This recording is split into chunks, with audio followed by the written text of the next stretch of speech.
안녕하세요. 얼마 전 인생의 귀한 경험을 하고 지금은 싱글맘이 된 40대 초반의 여성이에요.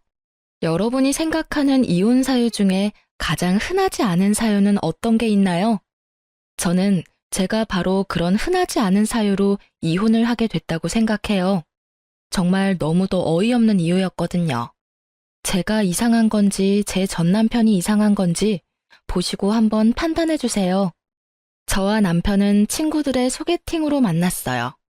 저와 남편의 주선자들이 절친이었고 그들의 소개로 남편과 만나 좋은 인연을 이어왔죠. 남편은 참 착하고 성격은 그리 나쁘지 않았어요. 제가 남자 만날 때 거르는 세 가지도 전혀 해당되지 않았죠. 바람기, 폭력, 노름. 이 세 가지는 제가 세상에서 제일 싫어하는 것들이었어요. 남편은 술을 마셔도 순둥순둥하고 여자라고는 그림자도 없던 사람이었어요. 게다가 저와 연애를 시작하고부터는 여사친과의 연락도 끊을 정도였으니까요. 그렇게 제대로 된 남자와 왜 이혼을 했는지 궁금하시죠? 이렇게 사람 좋은 남편이 가진 딱 하나의 단점. 그것은 바로 팔랑귀라는 점이었어요. 팔랑귀가 뭔지 아시나요? 남의 말에 쉽게 흔들리는 사람을 말해요. 솔직히 여태까지 그것 때문에 마음 고생한 적이 한두 번이 아니었죠. 그 팔랑귀의 가장 무서운 점은 직장마저 시도 때도 없이 바꾼다는 거예요. 결혼이라는 건 안정을 위해 하는 거잖아요. 그리고 애를 낳는 것도 안정적인 환경이 뒷받침되어야만 가능한 일이라고 저는 생각하거든요. 그런데 남편은 그게 없더라고요. 누군가가 혹하는 소리만 하면 흔들리기 일쑤고, 아니지, 흔들리기만 한다면 다행이었죠. 그걸로 몇 번이나 자신이 세웠던 계획을 휙휙 뒤집곤 했죠. 특히 아이를 가지고 육아휴직 중에 이직한다고 퇴사했을 때는 정말 남편 머리통이 쥐어뜯고 싶을 정도였거든요. 그럴 때마다 난리가 난 저희 집을 안정시켜주는 건 언제나 시댁의 몫이었어요. 정말 시모와 시부의 도움이 없었다면 10여 년의 결혼 생활도 견디지 못했을 거예요. 그렇지만 다르게 말하면 이 남자와 결혼을 안 했다면 그런 도움 없이도 잘 살지 않았을까요? 시부모의 도움이 있으면 좋을 것 같지만 마냥 그런 것만도 아니에요. 남편 단속 제대로 못하는 무능한 아내가 된 것 같고 맞벌이라 남편에게 더 신경 쓰지 못하는 와이프처럼 느껴졌죠. 물론 제 생각이고 저만의 느낌이지만요. 제가 그렇게 느낀다고 말하면 남편은 우리 부모님인데 네가 왜 그런 걸 느끼냐고 묻더라고요. 10년 가까이 시부모에게 경제적으로 의지하게 되면 돈 한 푼 쓰는 것도 눈치가 보인다는 걸 남편만 모르고 속 편하게 살더라고요. 이런 점이 저를 질리게 만들었어요. 그렇게 10년을 넘게 아슬아슬한 줄타기 같은 결혼 생활을 어찌저찌 유지해오고 있었죠. 저는 남편과 생활비를 반씩 부담하고 있었어요. 맞벌이니까 같이 돈을 내고 생활하는 게 맞다고 생각했고, 저도 푼돈이나 벌려고 일하는 게 아니었으니까요. 제대로 된 월급 받으며 일하니 제 몫은 당연하다 싶었는데, 어느 날은 남편이 생활비를 안 주더라고요. 자신이 내야 할 몫이 있는데도 말이죠. 여보, 생활비가 안 들어왔는데 좀 늦어? 아, 벌써 날짜가 그렇게 됐나? 미안한데 이번 달은 못 줄 것 같은데. 무슨 일인데 이번 달은 못 줘? 이번 달 월급 받은 건 어디에 썼는데?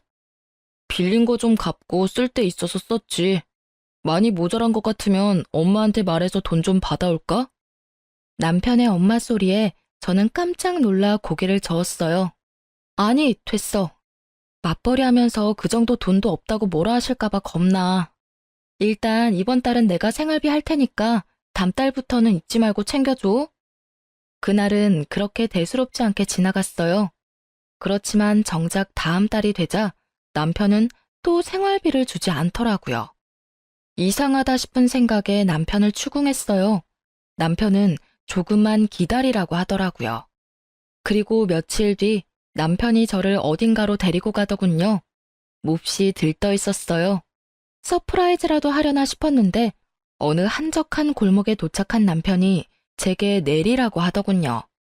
여기는 왜 왔어? 뭘 보여주려고 여기까지 오자고 한 거야? 한번 쓱 둘러봤지만 별로 특별할 게 없는 오가는 사람조차 많지 않은 골목이었거든요. 그때 남편이 어느 카페 앞으로 데려가더라고요. 짜잔, 여기가 바로 내 새로운 직장이야. 나 카페 창업했어. 남편의 그 말에 저는 너무 놀라 말을 잃었어요. 갑자기? 나한테 한마디 상의도 없이? 왜? 잘 다니던 직장 때려치고 왜? 이런 말들이 머릿속을 맴돌았지만 나오는 말은 그게 아니었어요. 미쳤어? 당신이 무슨 창업이야?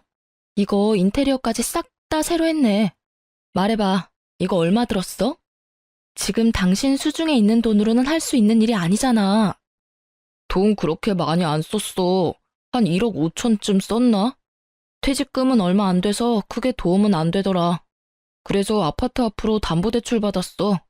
요새 카페 잘 된다니까 돈 펑펑 벌어서 갚으면 되지. 상권이고 타겟팅이고 아무것도 모르는 이 양반이 무슨 장사를 한다고 하는 건지. 게다가 아파트 담보대출? 어디서 따져야 할지도 모른 채 저는 남편에게 소리쳤어요. 카페 장사가 잘 된다고 누가 그래? 요새 카페 장사도 웬만큼 노하우 없는 거 아니면 망한다고. 이번에는 누가 당신 꼬셨어? 말해봐. 꼬셨다니. 그냥 그 내 대학 동기 있잖아. 걔가 저번에 귀뜸해주더라고. 자기 와이프 카페 창업했는데 장사가 잘 돼서 대박이라고. 창업하는 거 엄청 쉽고 돈도 지원 많이 된다고 해서 했지. 어때? 유행할 만한 거 다 집어넣었는데 괜찮지? 저는 고리띵하고 현기증이 나서 아무 말도 못했어요. 그냥 옆에 있는 담벼락을 잡고 겨우 서 있을 수밖에 없었죠. 팔랑귀 남편이 또 팔랑팔랑 남들 이야기에 혹해서 이런 대형 사건을 저질러버린 거였어요. 저거에 우리 아파트 이름으로 대출을 받았다 이거야? 당신 어머니한테 의논은 하고 대출한 거 맞아? 엄마한테 왜 물어봐? 그 아파트가 내 앞으로 된 건데 결혼한다고 엄마가 나 주셨잖아. 맞는 말이긴 했어요. 하지만 적어도 무상으로 시모에게 받은 아파트라면 좀 더 소중히 대해도 되지 않았을까요? 남편은 섬세함이라고는 일도 없는 표정으로 말하더군요. 그럼 이 상황을 어머님도 모르시고? 당신한테 오늘 처음 알려주는 거야. 서프라이즈! 저는 머리통이 꽃받친 남편을 보며 한숨만 내쉬었어요.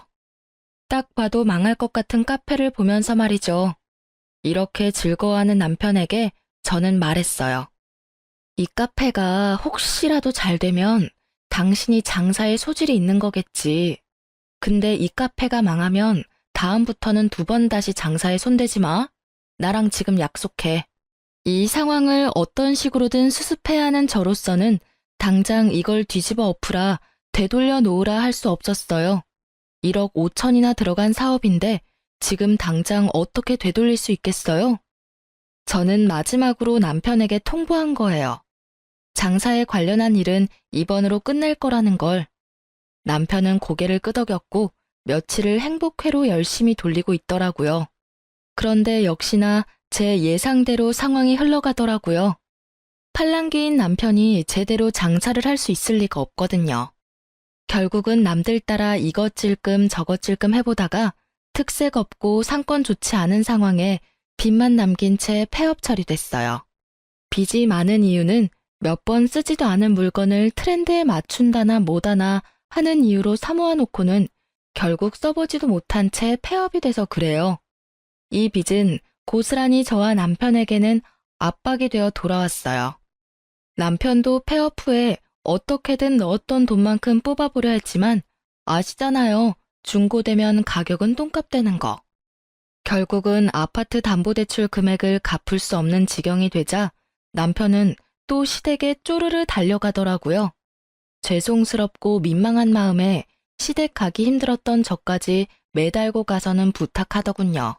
엄마, 나 장사하려고 우리 아파트 담보대출 받았는데 폐업하고 그거 못 갚고 있거든.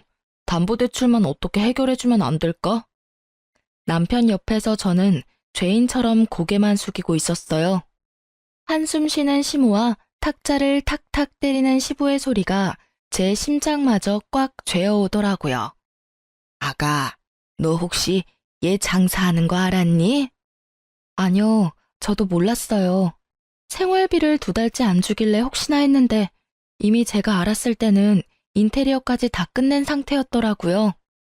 시모는 눈을 감더니 한숨을 푹 쉬며 말하더군요. 네가 고생이 많다. 철없는 남편 데리고 살랴, 일하랴, 애보랴. 내가 그래서 너희 집에 도움을 주는 거야. 그런데 아들이라고는 하나 있는 놈이 도대체 뭐가 모자라서 여기 기웃 저기 기웃 줏대도 없이 맨날 일을 벌리고 뒷수습을 부모한테 맡기는 거야. 응? 말해봐. 너 나랑 척지고 싶으냐? 여태껏 조용히 도와주시던 시모의 분노가 극에 달한 듯 보였죠. 하긴 저런 말이 왜 안 나오나 싶었거든요. 저는 조마조마한 마음으로 고개만 푹 숙이고 앉아 있었죠. 그런데 남편은 그게 또 엄청 서운했나 봐요. 엄마, 나도 그냥 장사한 거 절대 아니야. 아니, 주변에서 하도 카페가 돈벌이가 잘 된다고 하길래 나도 좋은 생각에서 한 거지. 나쁜 생각으로 했겠어? 그런 것 가지고 무슨 척을 지내 마네야. 그리고 나 잘 되면 어차피 다 엄마 아빠한테 잘해주는 건데 왜 내가 뭐 할 때마다 하지 말라고 막는 건데? 막아서 네가 안 한 적 있었냐? 사고는 다치고 수습만 나더러 하라고 한 게 몇 번째인지는 알아? 내가 너를 잘못 키웠지. 애 낳고 살면 철들 거라 생각했던 내가 바보였어. 경고하는데 정명철, 너 이번이 마지막이야. 다음부터 사고치고 여기 와서 이러면 당장 내쫓아버릴 거니까 앞으로는 무슨 일 벌일 때 잘 생각하고 결정해. 돈 대주는 거 이번으로 끝이야, 끝. 그리고 이번 일로 너한테 재산이 있다는 게 얼마나 위험한 건지를 알았으니까 네 앞으로 줄 아파트 명의는 전부 며느리랑 내 앞으로 돌려놓을 거다. 너한테 재산 넘겨줬다가는 한 달도 못 가서 다 털어먹을 것 같으니까. 결국 시모의 불호령에 남편도 깨갱했죠. 저는 그냥 옆에서 듣고만 있었는데도 그 분노가 고스란히 느껴질 정도였거든요. 집에 돌아온 남편은 저한테 투덜대더라고요. 엄마 진짜 너무한 거 아니야? 어떻게 아들 하는 일을 존중을 안 해줘. 솔직히 나도 하고 싶은 거 많은데 언제나 참는 거라고. 그래, 그런 거라면 나도 하고 싶은 거 많아. 다 때려치우고 내가 좋아하는 책이나 읽으면서 여행이나 다니고 애랑 매일 붙어 있고 싶지. 근데 그렇게 살면 우리 생계는? 우리 아이 미래는? 당신한테 없는 건 미래를 생각하는 마음이야. 난 내 자식 매번 이렇게 위험에 빠지게 할 생각 없어. 솔직히 말해서 당신 그런 충동적인 행동할 때마다 나한테 상의도 안 하잖아.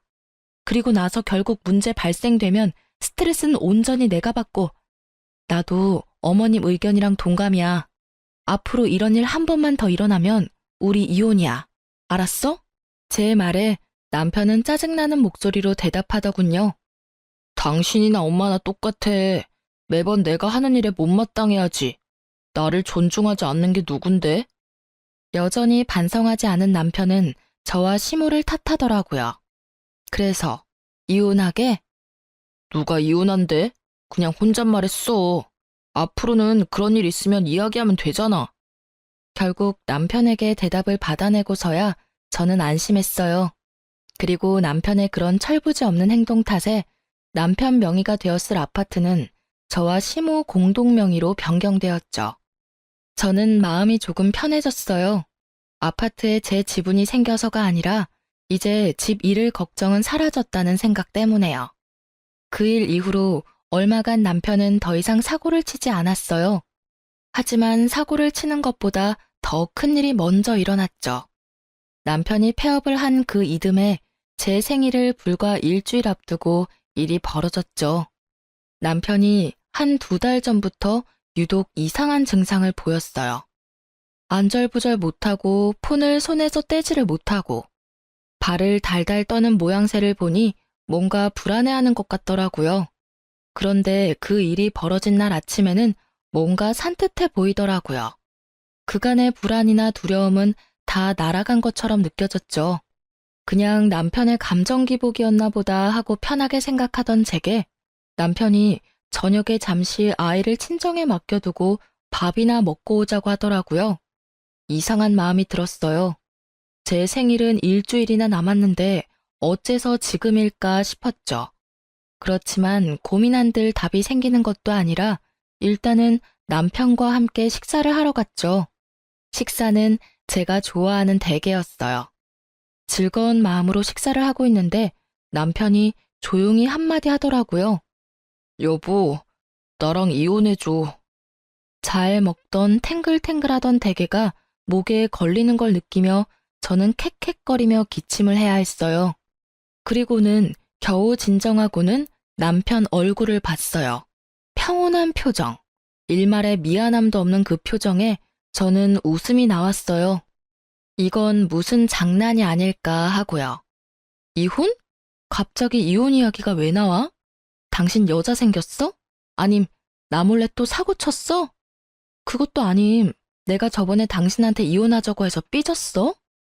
제가 농담처럼 묻자 남편이 고개를 젓더라고요. 아니야, 그런 거. 나 취직 준비 중인 거 알지? 당시 남편은 몇 개월 동안 취직을 준비 중이었어요. 취직이 안 된 이유는 뻔했어요. 눈만 높아진 데다가 남들이 좋다고 하는 곳만 골라서 넣으니 넣는 족족 떨어지는 거였죠. 조금만 눈을 낮춰도 들어갈 곳은 충분히 많았는데 말이죠. 그래도 남편에게 아무 말 하지 않았어요. 남편 자존심 건드리기는 싫었거든요. 알지, 취직 준비 중인 거. 근데 그게 왜? 그거랑 이혼이랑 무슨 상관인데? 나랑 이혼하면 취직이 잘 되기라도 해? 응. 나 취직이 너무 안 돼서 점집 가서 점 봤거든. 그런데 당신이 문제래. 당신 때문에 내가 취직을 못 한대. 나 당신한테 이런 말 하는 거 정말 미안하게 생각해. 하지만 이대로 취업 안 되는 것도 문제잖아. 그러니까 당신이 이혼해주면 안 될까? 당신이 내 인생에서 가장 큰 걸림돌이라는데. 이 이야기를 듣는 내내 어안이 벙벙했어요. 저는 무교고 남편네는 독실한 기독교 신자거든요. 교회를 나가는 부모님을 두고 무당에게 가서 말을 들었더라고요. 아니, 이해와 답을 구하고 싶으면 교회를 가시던가요. 왜 갑자기 뜬금없는 무당이 튀어나오나 싶었는데 역시나 이번에도 남편 팔랑귀가 한탕했더라고요. 친구가 장사가 안 돼서 점 봤는데 아주 잘 보더라잖아. 그래서 나도 SNS 보고 점집 찾아서 점 봤지. 그런데 거기서 내가 일이 안 풀리는 게 다 마누라 탓이라고 구태야 한다고 하잖아. 그래서 구슬했는데 당신 그늘이 너무 강해서 구태도 효과가 없으니 이혼을 하라고 하더라고. 저는 경악했어요. 저도 모르는 사이에 남편이 굿까지 했다니 말이죠. 게다가 굿이라는 거 10,000원, 100,000원에 할 수 있는 거 아니지 않나요? 당신 굿은 무슨 돈으로 한 거야? 굿? 그거 빌렸지. 차 담보로. 500만 원 정도 하는데 그 정도 금액으로 내 미래를 사는 거면 아깝지 않다고 생각해. 미쳤다는 말이 무색해질 정도로 제대로 돌아버린 남편을 보며 저는 화가 치밀어 올랐어요. 여태껏 싫은 소리 한 번 안 하고 참아줬더니 맨날 사고만 치는 개자식 주제에 이제 와서 나에게 지 인생의 걸림돌이라고 할 자격이 있기나 해요? 당신 진짜 미쳤어. 당신이 왜 구슬해? 그리고 차 담보대출? 저번에 어머니 말씀 못 들었어? 저번이 마지막이라고 분명히 경고하셨잖아. 근데 왜 또 못 참고 사고를 쳐? 이혼? 이혼하는 거 상관없는데 당신이 나 싫어하고 내가 당신 싫어지면 그때 이혼하는 거지. 생판 모르는 무당이 이혼하랬다고 진짜 이혼하자는 미친놈이 세상에 어딨어? 당신은 내 미래를 위해서 그 정도도 못해줘? 나도 무당 말을 다 믿는 건 아니야. 그치만 할 수 있는 건 다 해봐야지. 내가 왜 이렇게 재수가 없는지 그게 당신 탓이라는데 당신은 나한테 죄책감도 안 느껴져? 이런 말을 듣고 있는데 아주 답답해 돌아가시겠더라고요. 이건 뭐 사이비 종교에 빠진 배우자와 이야기하는 것과 다름없더라고요. 저는 일단 여기서는 물러서기로 했어요. 이 이상 이야기해서 좋을 것 하나도 없다고 생각했거든요. 나한테 이런 소리 하는 당신이나 죄책감 느껴야지. 내 선에서 해결 못하는 일이니까 일단 나는 못 들은 걸로 할게. 그런 이유라면 나는 이혼 안 해. 이혼할 이유도 없고. 결국 저 혼자 집으로 돌아오는데 진짜 머리에서 스팀 나는 기분이었어요. 저놈은 도대체 무슨 생각으로 저딴 말을 짓거리나 싶었죠. 일단 잠시 머리를 식히면 남편도 제자리로 돌아올 거라는 생각으로 저는 당분간 남편을 피해 다녔어요. 그런데 남편은 포기하지 않았더라고요. 이틀 뒤 친정어머니에게서 전화가 왔거든요. 얘, 너 정서방이랑 무슨 일 있니? 무슨 일이길래 정서방이 우리 집에 와서 너랑 이혼하겠으니 너를 설득시켜달라고 하는 거야. 비명 지르듯 말하는 친정엄마의 목소리에 저는 눈을 꾹 감았어요. 지끈거리는 머리를 부여잡고 엄마에게 말했죠. 아무 일 없어. 갑자기 와서 이혼해달라고 난리야 지금. 뭐? 이유가 없는데 왜 이혼을 해달라니? 그것도 처갓집에 와서 할 말은 아니잖니. 진짜로 아무 일 없는 거 맞아? 엄마의 물음에 말문이 막혔어요. 일이야 있었죠. 남편이 벌인 그런 일들이 있기야 했지만 그걸 말하자니 남편 험담처럼 느껴지고 말하지 않으려니 제가 답답하더라고요. 결국은 그 일을 말해줬어요. 정서방 요새 취직이 안 되고 있었거든. 저번에 장사하고 난리치다가 폐업한 뒤로 그것 때문에 어디 점집에서 점을 보고 왔다는데 거기서 국까지 했대. 500이나 주고. 그 점 보는 무당이 와이프가 문제라고 이혼해야 운이 트인다나 뭐라 했다나 봐. 뭐? 정서방 집이 기독교 아니었어? 근데 왜 점을 보러 가? 교회를 가서 기도를 해야지. 내 말이 저 사람 속 지금 아무도 몰라. 진짜 미치겠어. 정말로 있던 정도 다 떨어질 것 같아. 요새는 진짜 얼굴 꼴도 보기 싫어. 그래서 나도 내버려두고 피하고 있었는데 엄마한테까지 가서 그런 말 했다 이거지? 이 남자가 선을 넘네? 그래 얘 얼마나 떽떽거리면서 이혼 설득시켜달라고 하는지 나는 빚쟁인 줄 알았어 얘. 정서방 진짜 너무하네. 네가 뭔 잘못을 했으면 또 몰라도 아무 이유도 없이 자기 일이 잘 안 된다고 이혼을 하자고 해? 얘, 너 진짜 정서방하고 살아도 되겠어? 아주 눈에 불을 켜고 이혼하려고 하던데. 엄마는 이러다 우리 손주한테 안 좋은 영향 미칠까봐 걱정이야.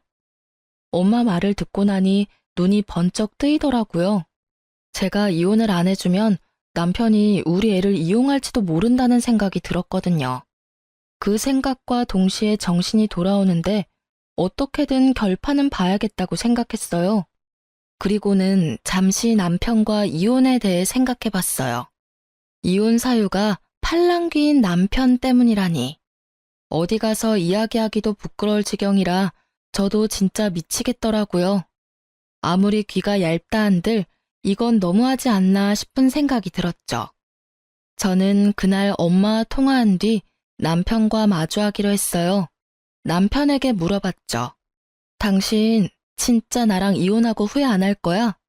나 솔직히 당신이 우리 집까지 가서 이혼 설득해달라고 해서 완전 빈정상하고 열받아서 이혼하고 싶은 마음이거든? 원하면 해줄게. 근데 조건은 내가 원하는 대로 맞춰줘야 해줄 수 있어. 가능해? 조건이 뭔데? 당신이 이혼만 해주면 나 다 해줄 수 있어. 내가 원하는 이혼이기도 하고. 일단 우리의 친권이랑 양육권 나한테 줘. 나 애 없으면 못 살아. 그리고 위자료도 줘. 최대한 많이. 그리고 살 수 있는 곳도 마련해주고. 이 조건에도 남편이 수락한다면 기꺼이 이혼해주기로 결정을 내렸죠. 그리고 남편은 1초의 고민도 없이 알겠다고 대답하더라고요. 진짜 이혼이 하고 싶었나 보더라고요. 꼴랑무당말 하나로 우리는 결국 이혼하게 됐어요. 그나마 남아있던 애정은 남편의 역대급 민폐짓으로 모두 사라졌고 결국 저도 이혼을 원하게 되었으니 어찌 보면 무당이 한 말이 틀림없었던 건지도 모르죠. 그렇게 합의 이혼을 하려고 했는데 남편이 그날부터 엄청 분주하게 움직이더라고요. 무슨 일인가 싶어서 알아보려 했지만 전혀 예상치도 못했는데 남편이 지난밤 제가 자고 있을 때 노트북을 하는 걸 봤었거든요. 혹시 뭔가 있나 싶어서 노트북 검색 기록을 찾아봤어요. 웹페이지마다 이혼 변호사, 이혼 전문 변호사, 유책 배우자, 언어폭력 이런 내용을 검색했더라고요. 이상하다 싶었죠. 우리 이혼에 유책 배우자가 있다면 남편일 거고 언어폭력 같은 건 없었거든요. 그리고 합의로 하기로 했는데 변호사가 필요할 리가 없잖아요. 뭔가 수상한 냄새가 가득한 그때 바탕화면에 뜬 처음 보는 폴더 하나를 클릭하자 남편이 뭘 생각하고 있었는지 확인할 수 있었어요. 그 내용을 보자마자 저는 정신줄을 놓고 욕부터 입 밖으로 꺼내고 있었어요. 바로 이 미친놈이 제가 이제껏 남편에게 보낸 카톡 내역을 짜집기 해서 저를 유책 배우자로 만들려고 했다는 거예요. 와, 진짜 이 상황이 어이없는 건 저희가 합의를 하기로 했는데 뒤로 이런 짓을 하고 있었다는 거죠. 저도 앉아서 뒤통수만 맞기는 싫으니 저도 이혼 전문 변호사를 만나고 왔어요. 물론 제가 본 것들을 저장시켜 두고요. 저는 일부러 변호사 명함을 식탁 위에 올려뒀어요. 그리고 그날 저녁 집에 돌아온 남편이 역시나 식탁 위에 명함을 보고는 놀란 건지 저를 부르더라고요. 여보, 이게 뭐야? 우리 합의 이혼하기로 한 거 아니었어? 그거 필요한지 안 한지는 당신 대답에 달려있는데 노트북에 있던 그거 뭐야? 내 카톡 내역 짜집게 한 거. 그거 뭐 때문에 그렇게 정성스레 만들고 있었어? 제 물음에 전곡이 찔린 듯 남편 얼굴이 새하얗게 질리더라고요. 왜 그렇게 놀라? 노트북 내가 안 쓰니까 안 볼 줄 알았어? 왜 남의 노트북을 훔쳐봐? 이거 사생활 침해야? 웃기시네. 그 노트북 내 거잖아. 일할 때 필요해서 산 거. 내 노트북에 있는 거 내가 보는데 무슨 사생활 침해? 그래서 이게 뭔데? 당신 도대체 뭐 하려고 했던 거야? 제 추궁에 남편이 말을 제대로 하지 못하더라고요. 그러더니 우물쭈물 그냥 만들어 본 거라며 진짜 별거 아니라고 하더라고요. 웃기지도 않아요. 그 내용들은 모두 제가 남편이 헛짓거리 할 때마다 과격하게 했던 말들 뿐이었어요. 누가 봐도 제가 이 사람한테 심하게 대한 것처럼 보인다는 게 문제였죠. 앞뒤 내용 다 빼고 보니 제가 천하의 몹쓸 년이 되어 있었고요. 설마 나를 유책 배우자로 만들려고 했어? 너 나랑 합의 이혼하기로 한 거 아니었어? 이 이혼에 책임이 있는 사람은 너 하나야, 내가 아니라. 이런 식이면 진짜 이혼 소송 걸어서 당신 진짜 싹 다 벗겨먹을 거야. 당신이야말로 유책 배우자니까. 여보, 잠깐만. 진짜 순간적으로 그런 생각하기는 했어. 근데 실행에 옮기진 않았잖아. 진정하라고. 소송은 절대 안 돼. 왜? 이혼하자며. 어떤 식으로 이혼하든 이혼만 해주면 되는 거 아니야? 근데 진짜 하나만 묻자.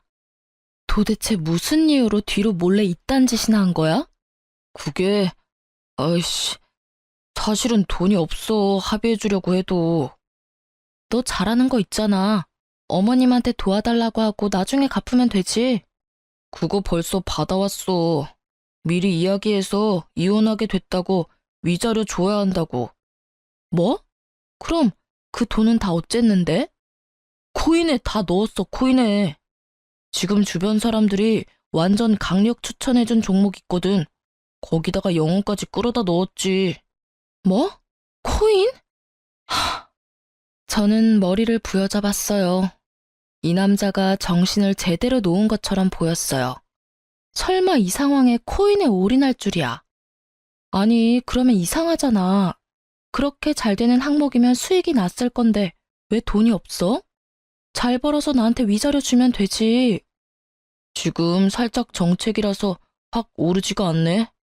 솔직히 위자료 한두 푼도 아닌데 좀 부담스러워서 그런 거 잠깐 생각해 본 거야.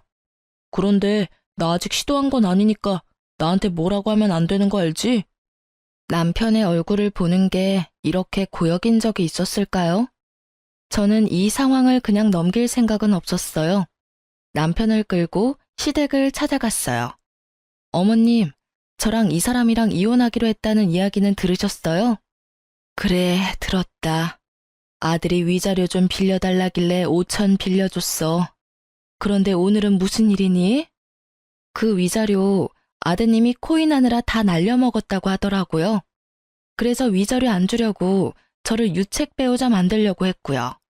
언어폭력이나 행사하는 쓰레기 와이프로 만들려고 하더라고요. 제 말에 시모의 눈썹이 움찔거리더라고요. 평소에도 포커페이스인 시모의 얼굴이 일그러진 걸 보니 시모가 이 상황을 제대로 모르고 있는 것처럼 보이더라고요. 나는 네가 드디어 우리 아들 헛짓거리 못 참고 도망가는 줄 알았는데 그게 아닌가 보구나. 제가 도망이요? 저는 이혼 안 해주려고 했어요. 그런데 저희가 저한테 뭘 하는 줄 아세요? 취직이 안 돼서 점집 가서 점을 봤다고. 근데 와이프 때문에 자기가 길을 못 편다는 이야기를 듣고 저한테 자기 미래를 위해서 이혼하자고 한 거라고요. 제가 싫다고 했더니 친정에 찾아가서 어머니한테 이혼할 수 있게 저를 설득시켜달라고 했어요. 점집 이야기에 독실한 기독교 신자인 시모의 얼굴이 완전 귀신처럼 바뀌더라고요. 하긴 모태신앙인 아들이 점집을 갔다니 분노할 법도 하죠. 너 며느리 말이 사실이냐? 네가 점집을 가서 뭘 봐? 아이고 이 정신 나간 아들아. 어떻게 하루가 멀다 하고 사고를 치더니 이번에는 그런 이유로 이혼을 해. 게다가 처가집에 가서 네가 그런 요구를 했다고? 너 진짜 귀신이 들었나 보다. 내가 인간이 아니라 귀신을 낳았나 봐. 여태까지는 내가 다 책임지고 해결해 주려 했는데 안 되겠다. 너 이제부터 내 아들 아니야. 남편은 그럼에도 별 미동이 없더라고요. 이 상황의 심각성을 본인만 모르고 있더라고요. 눈치도 없는 놈 알려줄 필요도 없으니 그냥 지켜보기만 했어요. 엄마는 아들 미래가 중요하지 않아? 며느리 때문에 내 출세가 막힌다는데 그럼 며느리를 내치는 게 맞지. 왜 나를 탓하는지 이해가 안 되네? 저 말하는 것 좀 봐. 네가 지금 집에서 가져간 돈이 얼마나 되는지 알아? 이혼 위자료 내가 너한테 주는 게 아니었어. 며느리한테 직접 줬어야지. 엄마, 그리고 와이프랑 엄마 공동 명의로 된 아파트 엄마 거잖아. 그거 나한테 돌려주면 안 돼? 안 돼. 너한테 돈 줬다가는 아무것도 남는 거 없을 거다. 네가 어차피 위자료 날려먹었으니까 그 아파트는 며느리 줘. 위자료로 그 아파트 정도가 아니면 내가 부끄러워서 고개도 못 들고 다닐 지경이야. 그런 정신 나간 이유로 애까지 있는 마누라를 버리는 놈이 내 자식이라는 게 부끄러워 미칠 것 같다고. 아, 엄마. 그거 나한테 주기로 한 건데 왜 말을 바꾸는 건데? 솔직히 저는 그 아파트 시댁에서 다시 가져갈 줄 알았거든요. 그런데 시모가 저한테 준다니 저도 당황스러웠죠. 네가 나한테 가져간 돈은 그 아파트 2배나 돼. 너는 진짜 양심도 없니? 엄마가 네 은행이야? 뭔 일만 있으면 찾아와서 돈이나 해달라고 하고 수습이나 해달라고 하고. 나도 이렇게는 못 산다.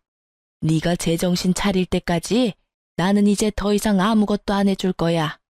그리고 합의 이혼 안 하면 소송비도 일절 지원 안 할 테니까 그렇게 하라. 시모의 불호령에도 남편 얼굴은 의기양양하더라고요. 그래, 엄마 마음대로 해. 나도 코인으로 돈 좀 벌었거든? 그거 있으면 저딴 아파트 별거 아니니까. 나중에 나한테 와서 빌며 후회나 하지 말라고. 그럴 일 없을 거다. 그리고 너 우리 집에 들어올 생각하지 말고 집이나 찾아봐. 지금 있는 집은 며느리한테 위자료 대신 줄 테니까. 결국 저는 위자료 대신 그 아파트를 받기로 했고 남편은 그 집에서 쫓겨나가듯 나갔어요. 합의 이혼을 한 거고 일단 아파트는 공동 명의로 되어 있는 상태라서 어머님이 제 명의로 돌려주셨어요. 저를 유책 배우자로 만들려고 했던 남편도 저한테 그걸 들킨 뒤로는 어떻게 해볼 생각도 안 한 것 같더라고요. 시모 덕분에 무사히 이혼을 한 저는 살고 있던 집이 찝찝해서 팔아버리고 그 돈으로 다른 곳에 아파트를 얻어서 들어갔어요. 그리고 양육비에 대해서는 시모가 남편 몰래 먼저 연락이 왔더라고요. 자기 아들이 언제 사고를 쳐서 또 돈을 다 날릴지 모르니 일시금으로 위자료 명목으로 5천만 원을 더 주시겠다고요. 양육비 절대로 못 보낼 상황 생길 것 같다고 하시면서요. 저는 사양하지 않고 받았어요. 혼자서 애 키우게 됐으니 그 돈도 감지덕지였죠. 남편놈 성격 제대로 알고 있던 시모가 이렇게 챙겨주는 것도 너무 감사했어요. 그리고 몇 달 안 지나서 전 남편에게 연락이 왔더라고요. 전화를 받지 않으려다가 받았어요. 여보, 혹시 나 돈 좀 빌려줄 수 있어? 우리 이제 남이야. 난 당신한테 이런 요구 받을 이유도 없고 받고 싶지도 않아. 당신 코인 잘 되고 있다면서 그럼 그거 팔아서 돈 마련해. 코인은 망했어. 그리고 당신이랑 이혼한 것도 내가 잘못한 것 같아. 그러니까 우리 다시 잘해볼 생각은 없어? 무슨 소리야. 당신이 이혼하고 싶다고 해서 내가 해준 거잖아. 나는 그때 당신 보고 있던 정도 다 떨어진 사람이야. 그런데 코인 망했다고 다시 만나자고? 너 그게 나한테 할 소리니? 나도 어쩔 수 없었어. 나 사실은 대출 당겨서 비트코인 샀었거든. 코인이 안 올라서 고민하다가 SNS에 유명한 점집이라고 찾아서 갔는데 그 코인 안 오르는 게 내 운이 당신 운에 막혀서 그렇다는 이야기를 들었거든. 그래서 이혼하자고 한 거야. 근데 얼마 전에 코인이 망했거든? 당신 TV에서 보지 않았어? 코인 때문에 난리 났었잖아. 저도 아는 사건이었어요. 수많은 피해자를 양산한 그 코인에 대한 기사를 본 적 있었죠. 못 볼 수가 없었어요. 인터넷 기사 1위에다 아예 도배가 됐었으니까요. 엄청나게 뻥튀기 된 코인이 순식간에 폭락한 뒤 결국 폐지가 됐었죠. 그거 보면서 혹시나 싶긴 했는데 역시나 그 코인에 전 남편도 투자를 했었던 거죠. 대출까지 당겨서. 그 코인이 당신이 투자한 코인이었어? 그러게 누가 그렇게 무리하게 코인을 하래? 어머님이 주신 내 위자료까지 거기에 넣었으면 나한테 와서 이런 말 하는 건 좀 아니지. 진짜 미안하게 생각해. 나도 몰랐어. 코인 망하고 나도 놀라서 그 점집 찾아갔는데 없어졌어. 게다가 사기꾼이었다고 난리 났더라고. 반짝 한 달만 하고 도망갔다고. 그래서 너무 걱정돼서 다른 점집 찾아갔거든. 그런데 거기서 그러더라고. 내 운이 엄청 안 좋아서 그렇다고. 와이프랑은 관련 없고 와이프는 오히려 제 방 역할에서 풍파를 좀 막아줬을 거라고 하더라고. 이혼했다고 하니 그럼 제 방이 없어져서 안 좋은 기운을 그대로 다 맞았을 거라고 하잖아.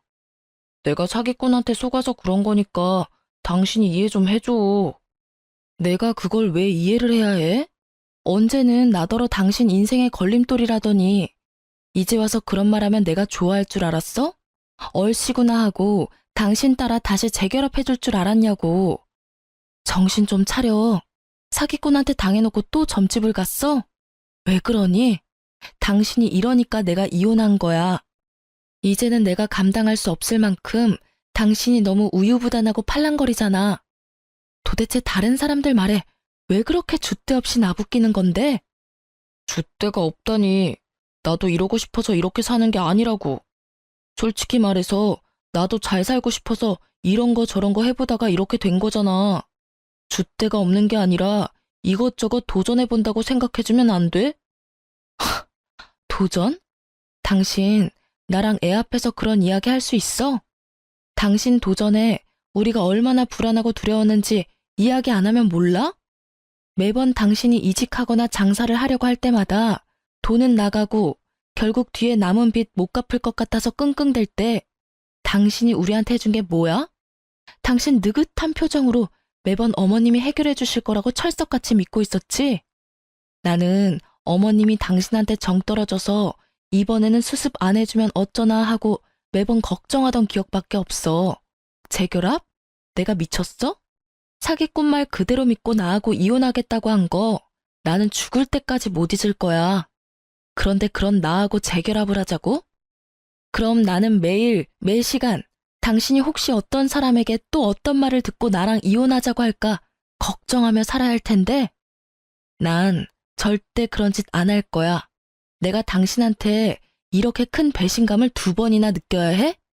제 말에 전 남편이 입술을 꾹 깨물더라고요. 자기가 양심이 있으면 말 못해야 정상이죠. 그나마 양심이 남아있는 듯해서 다행이었어요. 저는 남편에게 마지막 말을 꺼냈어요. 나는 절대로 그럴 생각 없어. 당신이 억만금을 준다 해도 당신하고 재결합할 생각 없으니까 2번 다시 찾아오지 말아줘. 매몰차 보이겠지만 이렇게라도 안 하면 끝까지 쫓아와 말도 안 되는 요구할까봐 최대한 단호하게 끊어보냈어요. 그렇게 몇 달을 연락이 다시 없었거든요. 그 전 남편 연락을 듣게 됐어요. 전 남편이 저한테 쫓겨나서 시모에게 찾아갔는데 시모가 아예 받아줄 생각도 안 했다고 하더라고요. 그러면서 전 남편에게 이미 유언장에도 전 남편 이름 지웠다면서 앞으로 찾아오지 말라고 했다고 하더군요. 시모는 그래도 완전히 내칠 생각은 아니었는지 전 남편에게 앞으로 7년 동안 한 직장에서 꾸준히 일하며 성실하게 다니고 난 뒤에 오면 재산을 조금은 남겨준다고 했대요. 하지만 글쎄요. 하루가 멀다 하고 남의 이야기에 마음이 들썩이는 저 남자가 무슨 수로 7년을 꾸준하게 한 직장을 다닐 수 있을까요? 게다가 저번에는 무리하게 아들 만나서 엄마랑 다시 잘해보려고 할 테니 도와달라고 했다더라고요. 애한테 무슨 짓을 하는 건지. 그렇지만 저학년인 아들이 그 말 듣고 한마디 했다고 하더라고요. 아빠가 먼저 우리 버리지 않았냐고요. 그리고 아빠가 있었을 때보다 지금이 더 마음 편하다고요. 결국 그 이야기에 전 남편은 더 이상 면접 교섭도 하지 않았어요. 그리고 지금은 시댁이며 저며 아이에게 버림받고는 혼자 원룸살이하며 택배 알바하며 돈 갚고 있다고 하더라고요. 시모가 갚아주지는 못하니 본인이 갚기는 해야 하니까요.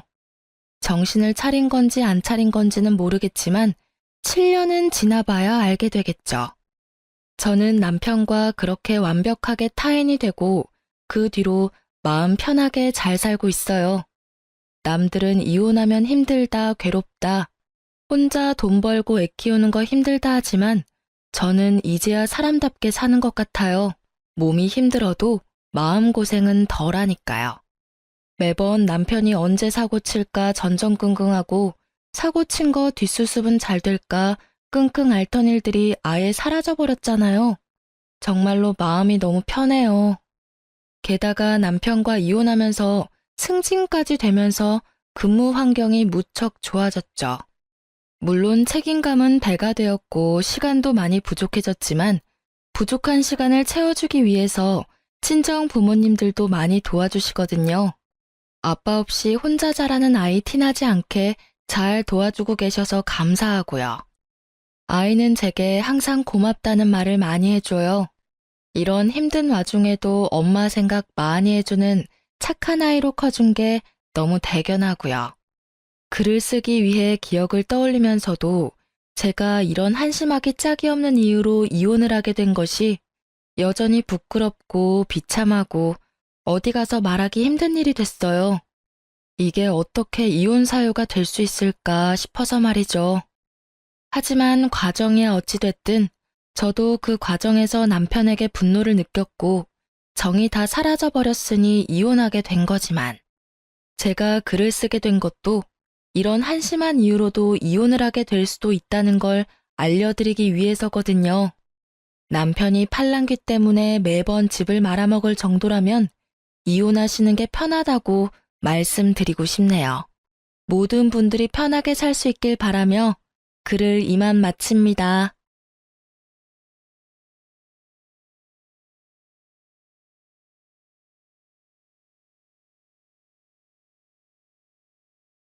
안녕하세요. 저는 경기도에 살고 있는 30대 초반 구독자입니다. 엄마가 사연 라디오 듣는 걸 몇 번 따라서 시청하다가 저도 애청자가 됐습니다. 오늘은 많이 고민하다가 익명의 힘을 빌려 여러분들께 제 사연 털어놓으려 합니다. 비록 제가 말솜씨는 없지만 여러분이 동감해 주시고 응원해 주신다면 정말 감사할 것 같습니다. 참 세상엔 피가 섞인 가족이라 해도 남보다 못한 경우가 덜어 있는 것 같아요. 그게 비단 TV에서만 일어나는 일이 아니라 살면서 주변에서도 그런 경우 많이 봤습니다. 그런데 제가 직접적으로 그런 일을 겪게 될 거라고는 생각 못 했습니다. 저희 남편의 친엄마인 시모가 딱 그랬거든요. 시모와 시누이는 평생 시댁 먹여 살렸던 제 남편의 희생을 당연하게 생각했습니다. 그러면서도 남편에게 일절 수고했다는 말이나 고맙다는 말 한마디를 안 해줬거든요. 마치 남편의 계모 같았던 시모와 세상 못된 여동생인 시누이를 꼭 세상에 알리고 싶어서 이렇게 사연 보내게 됐습니다. 남편 얘기에 앞서 먼저 제 얘기를 털어놓자면 저도 화목한 가정에서 자란 건 아닙니다. 제 친정아빠는 가족을 보살피는 것보다 다른 사람을 챙기기 바쁜 사람이었어요. 그리고 술과 유흥을 좋아해서 평생을 밖으로 나돌았죠. 다만 제게는 단단하고 멋진 세상에 둘도 없는 친정엄마가 계셨어요. 엄마 덕분에 제가 삐뚤지 않게 바르게 잘 컸다고 생각합니다. 친정엄마는 태어날 때부터 다리가 불편했어요. 몸이 불편하다 보니 마땅한 일자리도 평생 쉽게 구하지 못하셨죠. 어쩔 수 없이 엄마는 노름하고 다니는 아빠 대신 혼자 시장에서 하루 종일 일했습니다. 엄마는 불편한 몸으로 시장 한 구석에 쪼그려 앉아 채소를 팔았어요. 그렇게 평생 저희 가족을 먹여 살리셨습니다. 엄마는 그렇게 고생을 많이 했지만 한 번도 힘들다고 울지도 않으셨어요. 지금 생각해보니까 아마 어린 제가 보고 따라올까봐 그랬던 것 같네요. 그런데 엄마는 친정아빠 돌아가셨을 때 딱 한 번 제 앞에서 눈물을 엄청 쏟았어요. 엄마는 펑펑 울면서 슬퍼서 우는 게 아니라 너무 가슴이 후련해서 나오는 눈물이라 말했어요. 아빠가 살아있을 때 친구 보증 잘못 써주고 노름 빚지면서 얼마나 엄마 속을 썩였는지 몰라요. 그래서 저희 모녀에게는 차라리 아빠가 세상에 없는 게 행복이었던 거죠. 가게가 더 이상 마이너스 될 일 없고 지금 있는 빚만 갚으면 되는 거니까 저는 다행이라 생각했습니다. 그래서 저는 대학, 결혼, 저축 같은 건 애초에 꿈도 안 꿨습니다. 엄마 혼자 일하는 걸 더 이상 두고 볼 수 없었거든요. 고등학교 졸업하자마자 공장에 취직했고 엄마랑 단 둘이 아빠가 진 빚 갚으며 열심히 살았어요. 그렇게 살다 보니 자연스레 제게 정말 좋은 남편감이 나타나더라고요. 그땐 빚을 거의 다 갚아갈 때라 저희 집은 조금 여유를 되찾았습니다. 숨통이 트일 때 저는 가장 먼저 야간 대학을 준비했어요. 아무래도 일찍 접은 공부에 대한 아쉬움이 속에 많이 남아 있었거든요. 그래서 여유가 생기자마자 공장에 연계된 야간 대학에 입학을 했습니다. 그곳에서 처음 남편을 만났습니다. 언젠가부터 같은 야간 대학을 다니는 남편에게 시선이 가더군요.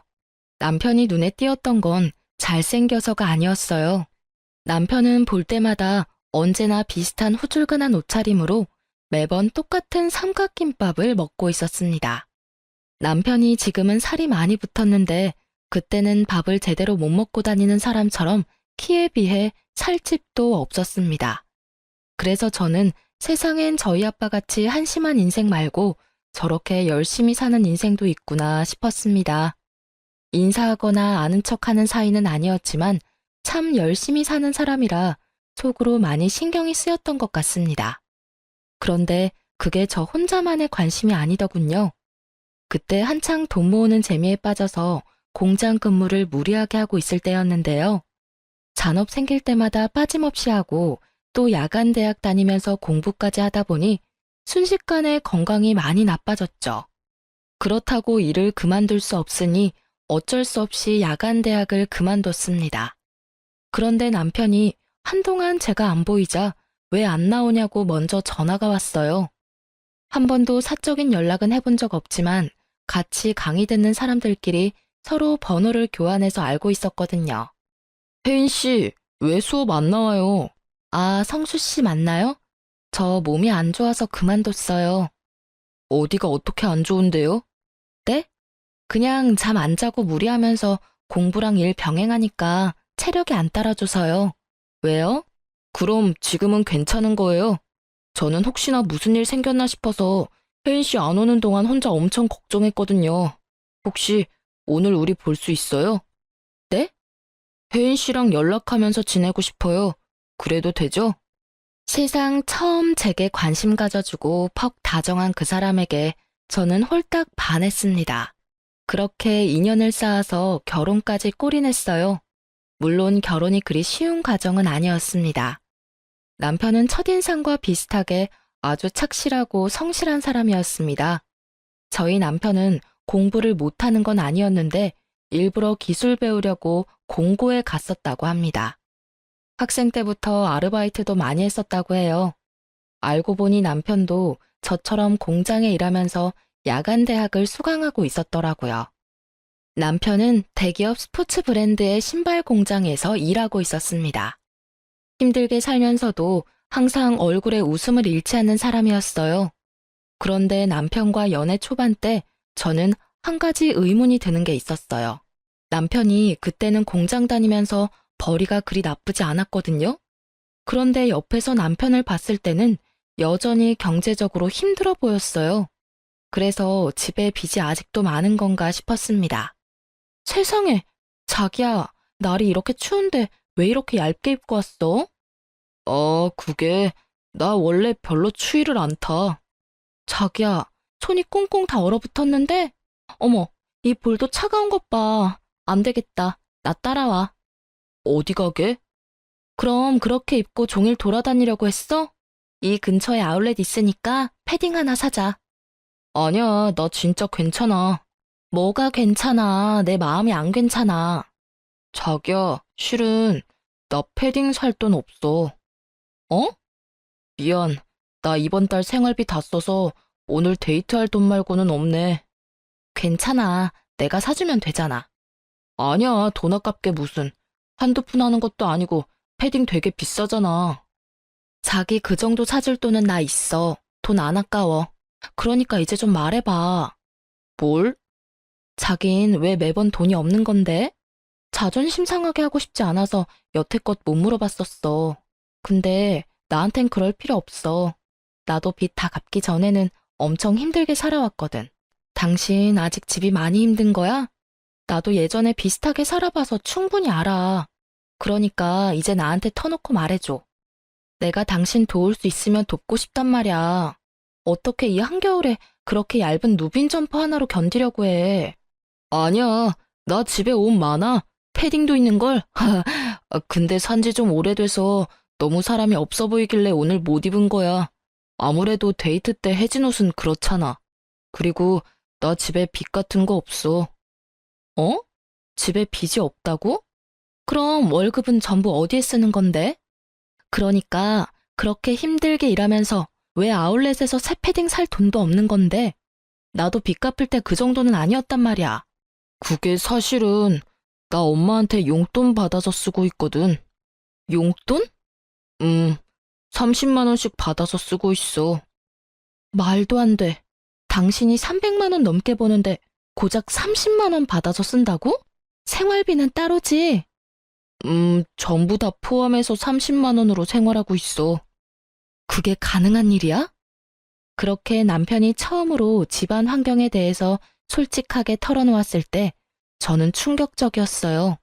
처음엔 남편이 저랑 비슷하게 빚지고 어려운 환경에서 자랐나 싶었는데 웬걸 전혀 아니었습니다. 오히려 저보다 나은 집안 환경이었어요.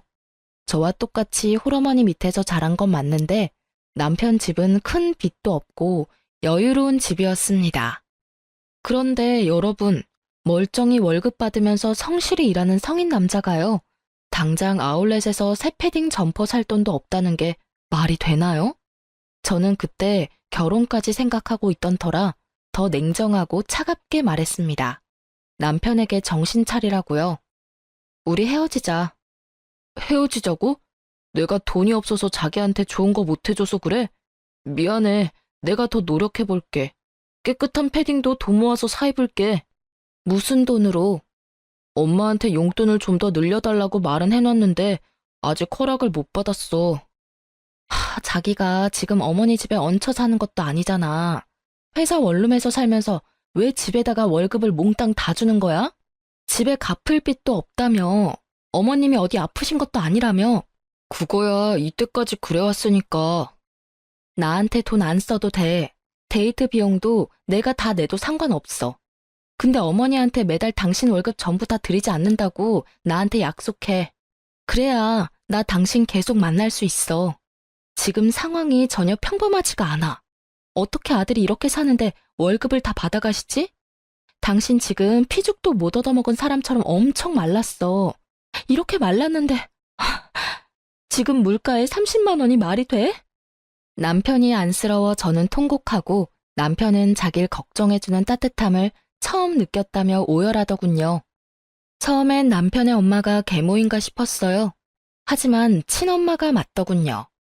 제 남편은 마음 편히 못 먹고 못 입고 사는데 가족이라는 사람들은 그저 남편이 벌어오는 월급으로 풍족한 생활을 보내고 있었어요. 남편에게 들어보니 남편의 여동생은 멀쩡히 회사도 다니고 있었습니다. 그런데 SNS를 뒤져서 찾아보니 월급 쥐꼬리만한데도 해외여행을 참 여러 군데도 다녔더라고요. 분명히 남편의 월급으로 호의호식하는 것 같았어요. 들어보니 남편 뒷바라지로 여동생은 알바 한 번 안 하고 아주 편하게 대학도 4년제를 졸업했다고 합니다. 남편의 속사정을 듣는 내내 속이 뒤집어지더라고요. 제가 좀 더 일찍 남편을 만났더라면 얼마나 좋았을까 하고 속상했습니다. 저는 당장 결혼을 생각하고 있으니 남편에게 당신 어머니 좀 만나야겠다 했어요. 정말 저랑 결혼할 생각이 있다면 앞으로는 저한테 믿고 다 맡기라 했죠. 남편은 헤어지자던 제가 난데없이 결혼하자고 하니 무척 당황했어요. 처음엔 남편이 시모 성격이 안 좋다고 고민하다가 결국은 저랑 결혼은 하고 싶은지 제게 다 맡기더라고요. 그때는 남편과 결혼을 하지 못한다 해도 그저 한 사람 인생을 살리고 싶었습니다. 본인이 열심히 일해서 번 돈을 단 한 번도 온전히 자기 손에 쥐지 못했다는 게 너무 충격적이었거든요. 남편은 오랫동안 가스라이팅 당해온 듯 했어요. 예비 시모는 일도 안 한다고 들었는데 자기 치장도 엄청났습니다. 저와 처음 만났을 때 하고 온 팔찌, 목걸이, 귀걸이 값만 해도 몇백은 넘겠더군요. 예비 신우도 마찬가지였어요. 들고 온 명품 가방 보는데 속이 부글부글 끓었어요. 남편과 달리 피부에 윤이 나는 예비 시모와 예비 신우를 보고 저는 그만 어이가 없어서 참지 못하고 실소가 터져버렸습니다. 둘은 보기 좋게 볼살도 오동통하더라고요. 오빠, 네 여자친구 웃는 거 보니까 우리가 퍽 반가운가 보다. 이거 어떡하지? 엄마랑 난 이 상황 전혀 반갑지가 않은데. 갑자기 오빠가 결혼하면 우리 집 힘들어져. 집 생각도 해야지. 나랑 엄마 생각은 안 해? 어떡하죠? 저도 반가워서 웃은 건 아니랍니다. 뭐요? 그리고 뭐가 힘들어져요? 어머님이랑 동생분 충분히 여유로워 보이시는데요. 저는 두 분 금부치의 명품 가방에 너무 눈부셔서 깜짝 놀랐어요. 반면에 이 사람 꼴 좀 보세요. 혹시 정말 죄송하지만 이 사람 친모가 맞긴 해요. 뭐라고요? 아, 당연히 친모지. 저의 말에 예비 시모와 예비 신우는 잔뜩 울그락불그락 하더라고요. 순둥한 제 예비 남편은 그 모습을 보고 혼자 안절부절 못했어요. 저는 그 남자의 손을 꼭 붙잡고 귓속말로 말했습니다. 걱정 마, 자기야. 지금 당신 권리를 찾는 거야. 응. 어디 어른 앞에 두고 둘이 귓속말이야? 내 아들이 난데없이 결혼하고 싶다 해서 어떤 인물인지 한번 보기나 하자 싶었어요. 근데 아가씨, 지금 태도가 왜 그래요? 내 아들 정말 좋아서 만나는 건 맞아요? 내 아들 뭘 보고 만나는데요? 돈 보고 만나는 건가? 돈이요? 이 사람 꼴 보면 모르세요? 돈이 너무 없어 보이는데요. 네, 많이 좋아합니다. 그래서 두 분 보는데 화가 나서 견딜 수가 없었어요. 저기요, 아까부터 뭐라는 거예요, 지금? 딸, 엄마가 말할 테니까 넌 잠시 조용히 있어봐. 아들 이게 지금 무슨 상황이야? 뭐 저따위 것을 여자친구라고 데려와? 엄마, 내가 정말 사랑하는 사람이에요. 사랑하는 사람? 얼씨구, 어림도 없다. 내가 이 결혼 허락해 줄 것 같아? 너 고작 저따위 물건 만나려고 엄마한테 돈 달라고 몇 달을 재촉한 거야? 그런 거 아니라고요, 엄마. 나 겨울옷 언제 산지 기억도 안 나요. 입을 옷 없다고 패딩 좀 사고 싶다고 말했잖아요. 이제 내 월급은 내가 관리할게요. 용돈은 따로 제가 챙겨드릴 거고요. 뭐? 너 지금 무슨 정신 나간 소리냐? 네가 뭘 관리할 줄 알아? 용돈을 챙겨준다고? 참나. 이거 다 아가씨가 시켰어요? 내 아들이 이런 말 할 애가 아닌데. 자기야, 내가 말해도 돼? 어, 음. 아주 여우 같은 게 내 아들을 홀렸구만. 네, 어머님 제가 시켰어요. 이 사람이 정당하게 일해서 번 돈, 지금부터라도 터치하지 말아주세요. 그리고 이 남자 왜 좋아하냐고 물으셨죠? 그러게요. 저도 아직 그걸 잘 모르겠어요. 이 사람 만날 때마다 낡은 옷만 입고 오래된 물건 쓰는 건 기본이에요. 자기 꾸밀 줄도 모르는데 건강 챙길 줄도 모르더라고요. 하긴 누가 한 달에 30만 원 가지고 기본 생활을 다 하겠어요. 저는 본가 살아도 밖에서 쓰는 식비 아껴도 30만 원 넘겠어요. 근데 이 사람은 식비 포함해서 한 달 생활비가 30만 원이라네요. 게다가 이 사람 보고 수급비 받으려면 따로 나가서 살라고 하셨다면서요? 달에 30만 원으로 어떻게 살라고요? 그나마 지금 회사에서 원룸이라도 제공해줘서 다행이지. 그동안 반찬이라도 한번 해준 적 있으세요? 회사에서 나오는 식사 아니면 이 사람이 끼니를 안 챙겨요. 돈 아껴야 한다고요. 왜 못 살아? 지금껏 그렇게 살아왔는데? 아니, 근데 어디서 굴러먹다가 온지도 모르는 너한테 내가 왜 훈수를 들어야 하니? 집안의 남자가 가족 위해서 희생하는 거, 그거 당연한 거야. 내 남편 죽었으니 내 아들이 희생하는 건 당연한 순리라고. 어딜 감히 알지도 못하면서. 네, 그동안 집안에 가장 운운하시면서 이 사람 월급 손도 못 대게 하셨다면서요? 저도 아버지 안 계세요. 하지만 이렇게 노예처럼 살지는 않았어요. 이 사람 돈 부족할 때는 배 골무며 살았대요. 장남이니까 그렇게 희생하는 게 당연하다고 생각했대요. 이게 말이 되나요? 두 분은 이렇게 멀끔하게 다니면서 왜 이 사람은 구질구질하게 살아야 하나요? 엄마, 저 평생을 이렇게 사는 게 당연하다고 생각해왔어요. 근데 이제 그만이요. 저 그만하고 싶어요. 엄마 집이랑 회사 원룸이랑 엎어지면 코다할 거리인데 한 번이라도 저녁 먹으러 오라고 하신 적 있어요? 보일러 고장났을 때도 집에 간다니까 못 오게 하셨잖아요. 아니 성수 너 여자 잘못 만나더니 아주 단단히 미쳤구나. 진짜 짜증나. 별꼴이야. 미친 여자 본 눈도 없어서는. 엄마가 해결해요. 나 먼저 나갈게요. 도저히 역겨워서 이 자리에 못 있겠어. 늦바람 무섭다, 오빠. 어디 가족을 버리려고 해? 예비 신우는 분에 못 이겨서 자리를 박차고 나갔고 예비 시모는 당장이라도 제 뺨 내리칠 기세로 눈을 희번뜩이더군요. 그때 예비 남편은 미리 연습한 대로 예비 시모에게 비장하게 말했습니다. 결혼 허락해주세요. 그리고 앞으로 제 월급 제가 관리할 거예요. 그동안 제가 드린 돈만 해도 저 아들돌이 다 한 거 맞잖아요. 내가 그렇게 못하겠다면? 그럼 저 결혼하고 이제 집이랑 연 끊고 살게요. 무엇이라? 꼴도 보기 싫다. 당장 내 눈앞에서 사라져. 예비 시모는 꼴도 보기 싫다며 당장 꺼지라며 자기 아들 뺨을 여러 번 올려붙이더라고요. 제가 막으려고 나섰지만 남편은 필사적으로 저를 보호했어요. 나중에 보니까 그렇게 여러 대 얻어맞고도 웃고 있더라고요. 이 순간 후회 안 하겠어? 후회를 왜 해? 내 생에 가장 잘한 일인데. 자기야, 지금 나 너무 행복해. 드디어 이 지옥에서 해방인 거잖아. 내가 만약 당신 안 만났더라면 이게 지옥인지도 모르고 계속 이렇게 살아왔을 거야. 정말 너무 고마워. 그렇게 저희는 며칠을 서로를 볼 때마다 눈물이 터져나와서 부둥켜 안고 한참을 울었습니다. 그렇게 결혼하고 남편의 의지대로 시댁이랑 연 끊고 살았습니다. 사실 신우와 시모가 결혼식에는 오고 싶어 할 줄 알았거든요. 그런데 콩고물 떨어질 거 없다고 그쪽에서 먼저 완전히 제 남편을 손절치더군요. 어이가 너무 없었습니다. 정말 제 남편은 돈 버는 기계에 불과했던 거예요. 저는 결혼하고도 남편 돈에는 일절 손을 안 댔습니다. 일부러 생활비를 각출해서 쓰고 저축도 따로 했어요. 남편은 제게 경제권을 다 맡기로 했지만 저는 그가 스스로 돈 관리할 수 있게 기회를 주고 싶었습니다. 그리고 그동안 돈 때문에 못 해본 건 아이 낳기 전까지는 자유롭게 다 해보라 했어요. 남편은 자기 손에 돈을 쥐어줘도 돈을 쉽게 쓰지 못했습니다. 제가 나서서 선물이라도 안 해주면 새 옷 사는 법도 없더라고요.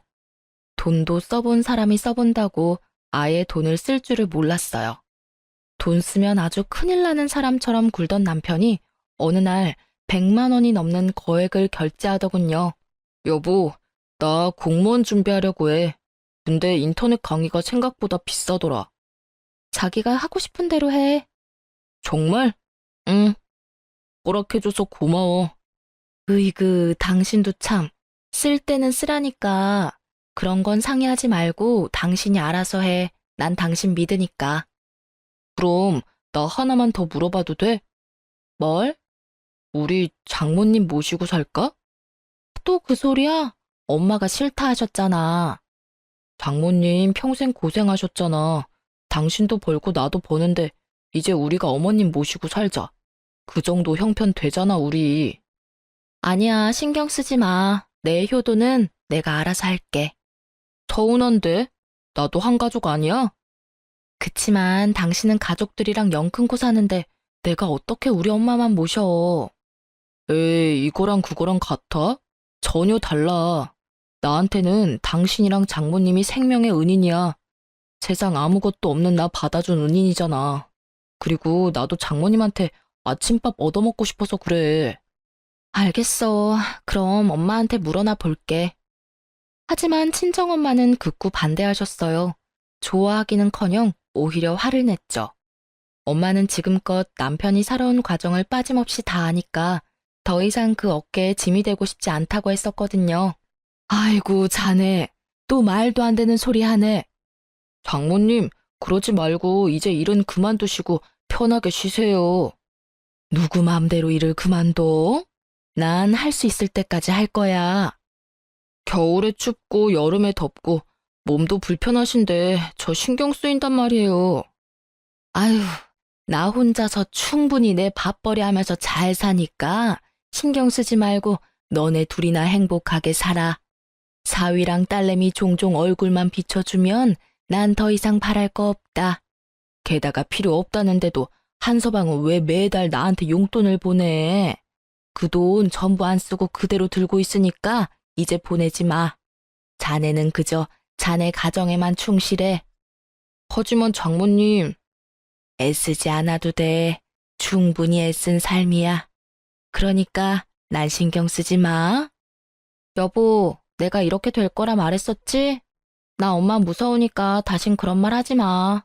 용돈도 보내지 말라니까 아직도 보내? 엄마가 당신 사주면 사줬지. 당신 돈은 한 푼도 못 쓰셔. 하지만 난 늘 받기만 하잖아. 자네 그냥 사위 아니고 내 아들 같은 사위야. 아들한테는 주고만 싶은 게 부모 마음이지. 왜 속상하게 자꾸 성 긋는 것처럼 돈을 보내나? 감사합니다, 어머니. 엄마의 말에 남편은 아주 펑펑 울었답니다. 그 후로 친정엄마를 친엄마처럼 많이 따르는 남편이었습니다. 그렇게 서로 아끼며 무탈히 결혼 생활했습니다. 그리고 몇 년 후 저희 부부에게는 큰 변화가 찾아왔어요. 열심히 죄 안 짓고 사니까 좋은 일은 생기고야 말더군요. 저희 부부에게 눈에 안 넣어도 안 아플 아이가 태어났거든요. 아이가 찾아오면서 좋은 일들은 계속 생겼어요. 남편도 공무원 시험에 합격했거든요. 몇 년을 고생했는데 결국 합격해내더라고요. 그때 친정엄마가 남편에게 물었어요.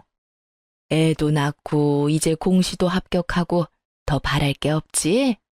네, 저 너무 행복해요. 이렇게 행복해도 되는 걸까요? 당연하지 뭘 물어. 근데 자네 사돈이랑은 연락 아예 안 하는 거야? 네, 뭐 그렇죠. 이제 애도 낳았고 공시도 합격했는데 보고 싶지는 않고? 저는 그 부분을 아예 생각을 못 했는데 엄마의 말에 남편의 눈빛이 흔들리더라고요. 여보, 어머님 보고 싶어?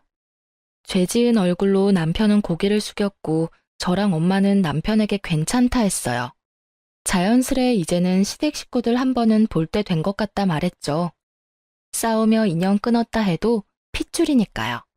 남편은 그래도 결혼해서 잘 살고 있는 모습을 시모와 시누이에게 보여주고 싶었나 봐요. 세월이 약이라는 말도 있으니까 저와 남편은 시댁 식구들도 변했을 거라 생각했어요. 남편은 어떻게 연락이 닿았는지 시모와 시누를 저희 집으로 초대하기로 했죠. 사실은 그때 저희가 마침 아파트 청약도 당첨돼서 새 아파트로 이사하고 나서 초대할까 했거든요. 하지만 남편이 더 이상 못 기다리겠다고 해서 좀 허름하긴 하지만 이사 전에 초대했어요. 이사 후에 또 초대할 수도 있는 거니까요. 그런데 저희 집 도착하자마자 시누이가 한껏 비웃는 겁니다. 아, 엄마, 나 웃겨서 눈물 나와. 아니, 오빠, 겨우 이따위로 살려고 집이랑 연 끊고 산 거야? 오빠, 엄마랑 동생 보기 안 쪽팔려? 계속 숨어 지내지 왜 우리를 불렀대? 그리고 시모 역시 못마땅하다는 눈빛으로 집안 여기저기 보더라고요. 그러다 책장에 꽂힌 공무원 책 몇 권 뽑아서 보다가 내던지며 말했어요. 너 아직 공부 미련 못 버렸어? 네가 공무원 될 머리가 있다고 생각하니? 야간 대학 다녔으면 됐지. 지 욕심으로 수준 떨어지는 애랑 결혼까지 하더니 결국 제자리 걸음이구나. 없는 살림에 아주 애까지 낳았어. 제가 결혼 전에는 무슨 배짱으로 시모에게 대들었나 몰라요. 결혼 후 애 낳고 애엄마 돼보니까 또 시모에게 함부로 못 대들겠더라고요. 제가 놀란 아이 안고 달래고 있으니 저희 남편 처음으로 시모에게 맞서더라고요. 뭐라고요? 엄마 지금 그게 몇 년 만에 본 아들 부부한테 할 말씀이에요? 정말 해도 해도 너무하네요. 어쩜 이렇게 그대로세요? 어린 손주 있는 데서 못난 꼴 보이고 싶어요? 내가 틀린 말 했냐? 뭐 좋은 말 듣고 싶어서 초대한 거야. 그럼 이런 거지 같은 꼴 보여주면 안 됐지. 좀 살만해 보이면 도움 좀 받으려고 했건만 으이그. 엄만 정말 최악이에요. 오늘이 무슨 날인지는 아세요? 오늘이 네 생일이잖아. 뭐 선물이라도 주리? 그래서 애는 언제 낳았냐? 쟤는 아들이냐 딸이냐? 시모의 냉랭한 태도에 남편은 더 이상 대꾸도 안 하고 말을 잃었어요. 그때 시누이는 갑자기 제게 케이크 상자를 내밀더군요. 그래도 핏줄이라고 오빠 생일 케이크는 사왔나 보네 하고 잠깐 착각했어요. 정신을 좀 차렸나 싶었는데 케이크 상자를 들어보니 한쪽이 가볍더라고요. 설마 했거든요. 이미 한쪽은 퍼먹고 반만 남은 케이크였어요. 저는 그걸 보고 눈에 뒤집히고 말았죠. 이게 뭐예요? 뭐긴 뭐예요. 세연이 케이크 처음 봐요? 뭐, 이 구질구질한 집구석은 케이크 사 먹을 돈도 없나 봐. 오빠, 그러길래 결혼을 왜 했니? 어제 내 남친 생일이었거든요. 입맛에 안 맞다고 얼마 안 먹었는데 그렇다고 버리긴 아깝잖아. 그래서 겸사겸사 챙겨왔죠. 챙겨오길 너무 잘했잖아. 오빠, 생일 축하해. 정말 해도 해도 너무하네요. 어디서 감히 우릴 거지 취급이야? 짐승도 자기 가족한테 이렇게 안 해. 이게 뭐 하는 짓이에요?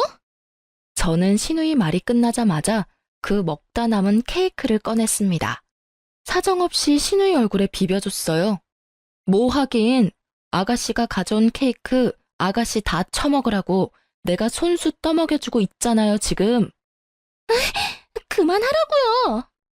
남편은 한껏 심각해 있다가 저의 시원한 복수에 빵 터져서 웃더군요. 아니 감히 귀한 내 딸한테 무슨 짓이야? 어머님, 아들은 참 잘 키우셨는데 딸 교육은 정말 잘못하셨네요. 어쩜 이렇게 못됐어요? 네가 뭔데 내 딸을 평가해? 공순이가 주제도 모르고 감히 대학까지 나온 내 딸한테 함부로 대해. 시모가 날뛰면서 제게 다가오자 남편은 그런 시모를 가로막았어요. 공돌이가 엄마 딸 대학까지 보낸 건요? 그건 어떻게 갚으실 거예요? 나 이제 진짜 똑똑히 알겠어요. 제 가족은 이 사람 하나뿐이라는 걸요. 뭐? 너 안 비켜? 넌 네 동생이 저런 꼴 당하는데 지켜만 봐? 나 이제 동생 같은 거 없어요. 물론 엄마도 없고요. 신우는 엄청 억울했는지 저와 남편이 방심한 틈을 타서 제 뺨을 내리치더군요. 그럼 내가 가만히 있을 줄 알았어? 아, 진짜 짜증나. 무슨 거지 같은 것들끼리 눈 맞아서 어디 이런 거지 같은 집도 집이라고 초대해서 이런 취급을 해. 야, 그럼 뭐 새 케이크라도 기대한 거야? 끼리끼리 분수도 모르고 진짜. 내 남친만큼 잘 나가면 또 몰라. 내 남친 땡땡시청에서 일한다? 오빠 네가 그렇게 되고 싶어하는 공무원이라고. 오빠랑 저 덜 떨어진 여자는 딱 저 먹다 남은 케이크가 어울려. 엄마, 집에 가자. 대학 보내줘서 고마워, 오빠. 근데 누가 그러래? 오빠가 좋아서 뒷바라지 해놓고 이제 와서 생색내는 거 웃긴다. 감히 누구 마누라한테 손찌검이야? 남편은 고민도 없이 신우 머리채를 잡고서 이리저리 뒤흔들었어요. 그리곤 제발 놓으라는 신우에게 남편은 휴대폰 화면을 보여줬어요. 오빠, 놓으라고. 제발 나 머리 빠진단 말이야. 잘 봐. 네가 무시하던 내 삶이 그동안 어떻게 변했는지. 배은망덕한 기집애야. 대학 졸업장만 있으면 네가 뭐 되는 줄 알아?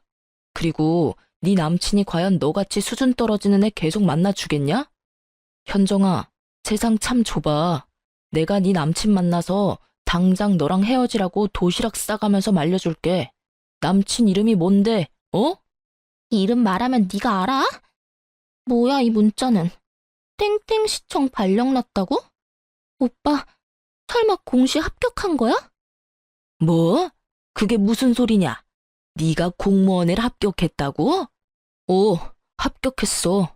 엄마랑 네가 함부로 대하던 내 시궁창 같던 인생 이 사람 만나고 팔자 확 폈어. 예쁜 내 자식도 낳았고 좋은 아파트 청약돼서 다음 달이면 이사가.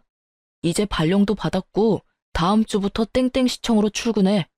출근하자마자 네 남친이랑 인사하면 되겠네. 어디 감히 내 마누라 뺨을 내리쳐? 남편의 말에 시모는 지금까지와는 다른 화사한 얼굴과 다정한 목소리로 말했어요. 어머, 우리 아들이 드디어 출세했구나. 장하다. 역시 딸보다는 아들이지. 이렇게 뚝심 있게 결국 해내다니. 너 이 기집애야, 오빠한테 대들고 있어. 엄마, 창피하게 무슨 태세 전환이 이렇게 빨라.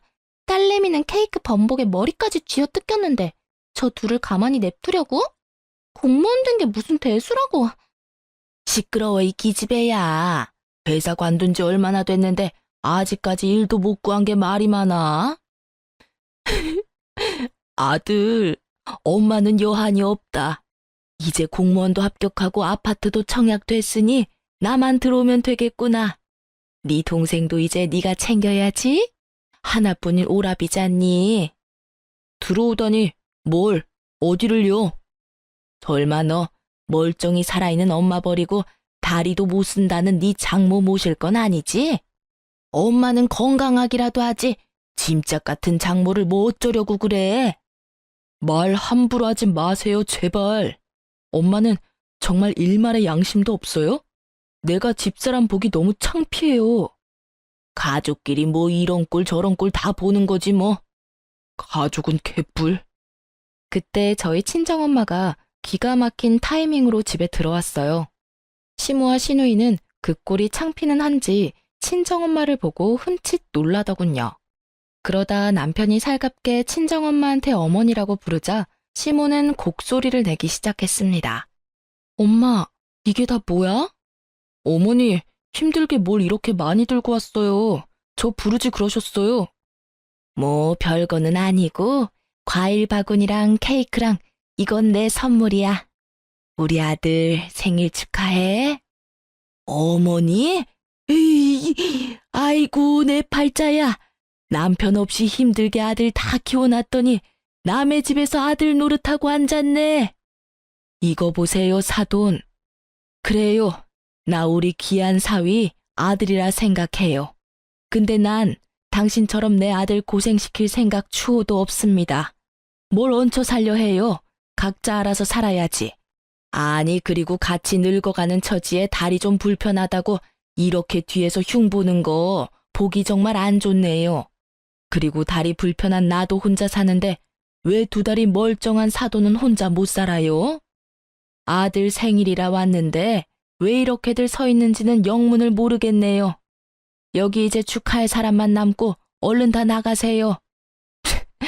사돈 처녀 얼굴은 왜 그 모양이야? 친정엄마의 말발에 시모와 신우는 찍소리도 못하더군요.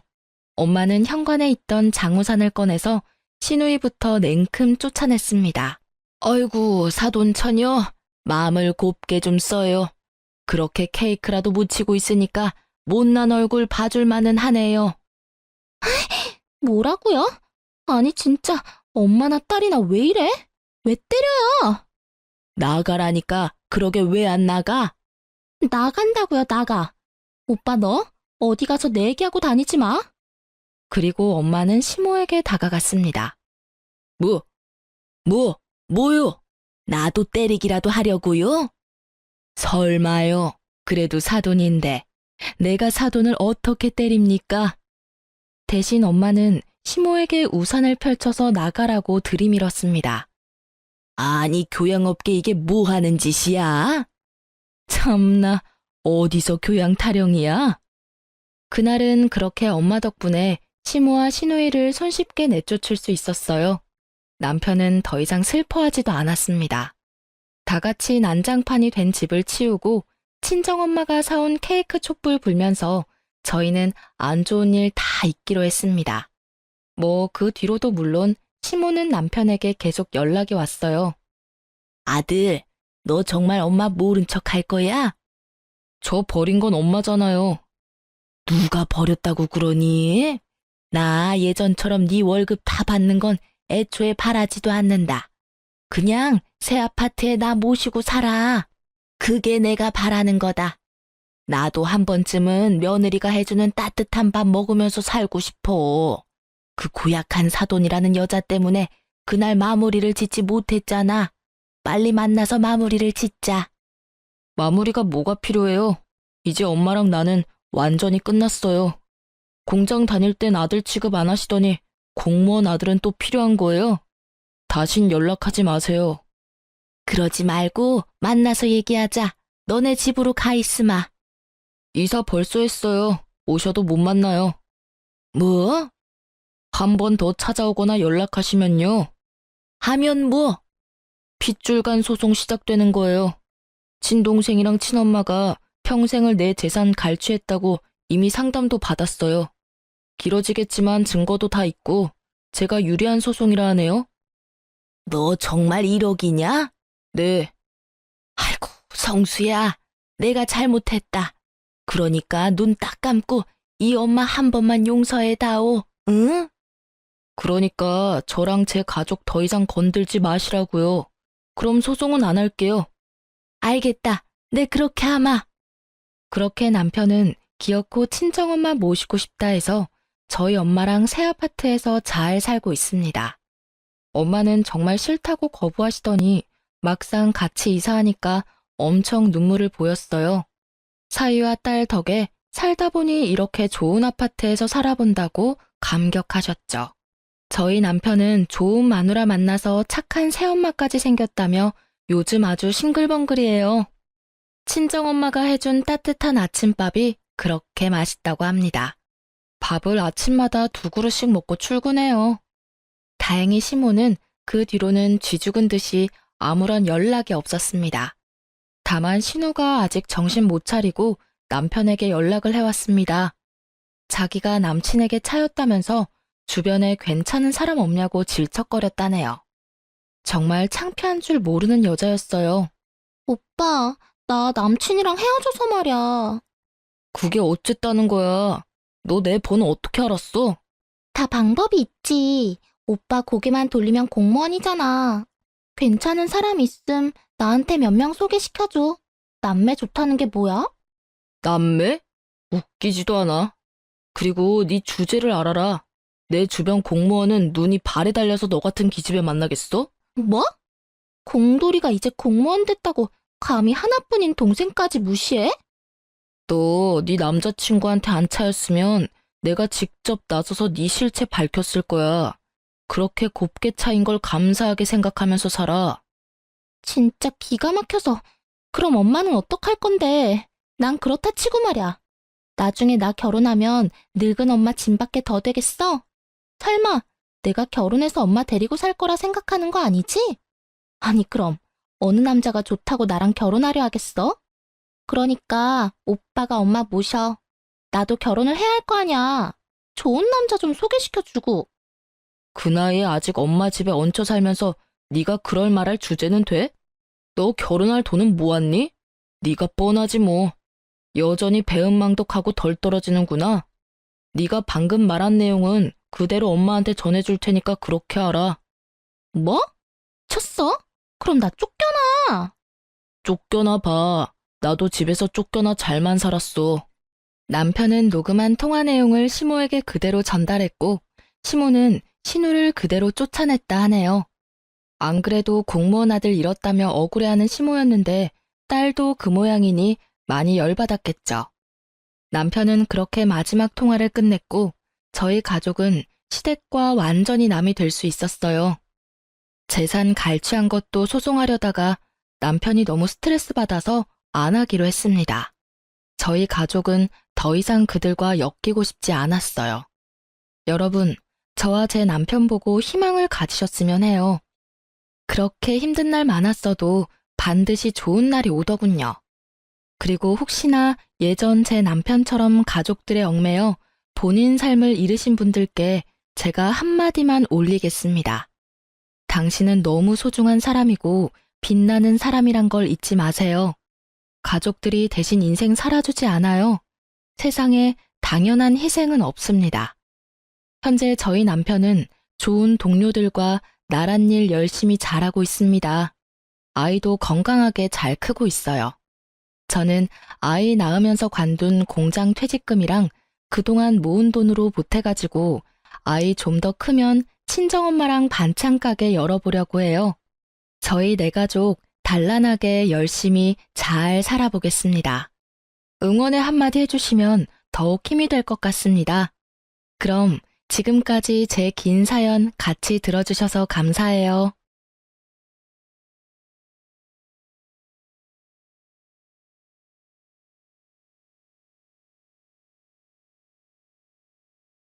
안녕하세요. 지금 현재가 너무 행복한 40대 여자입니다.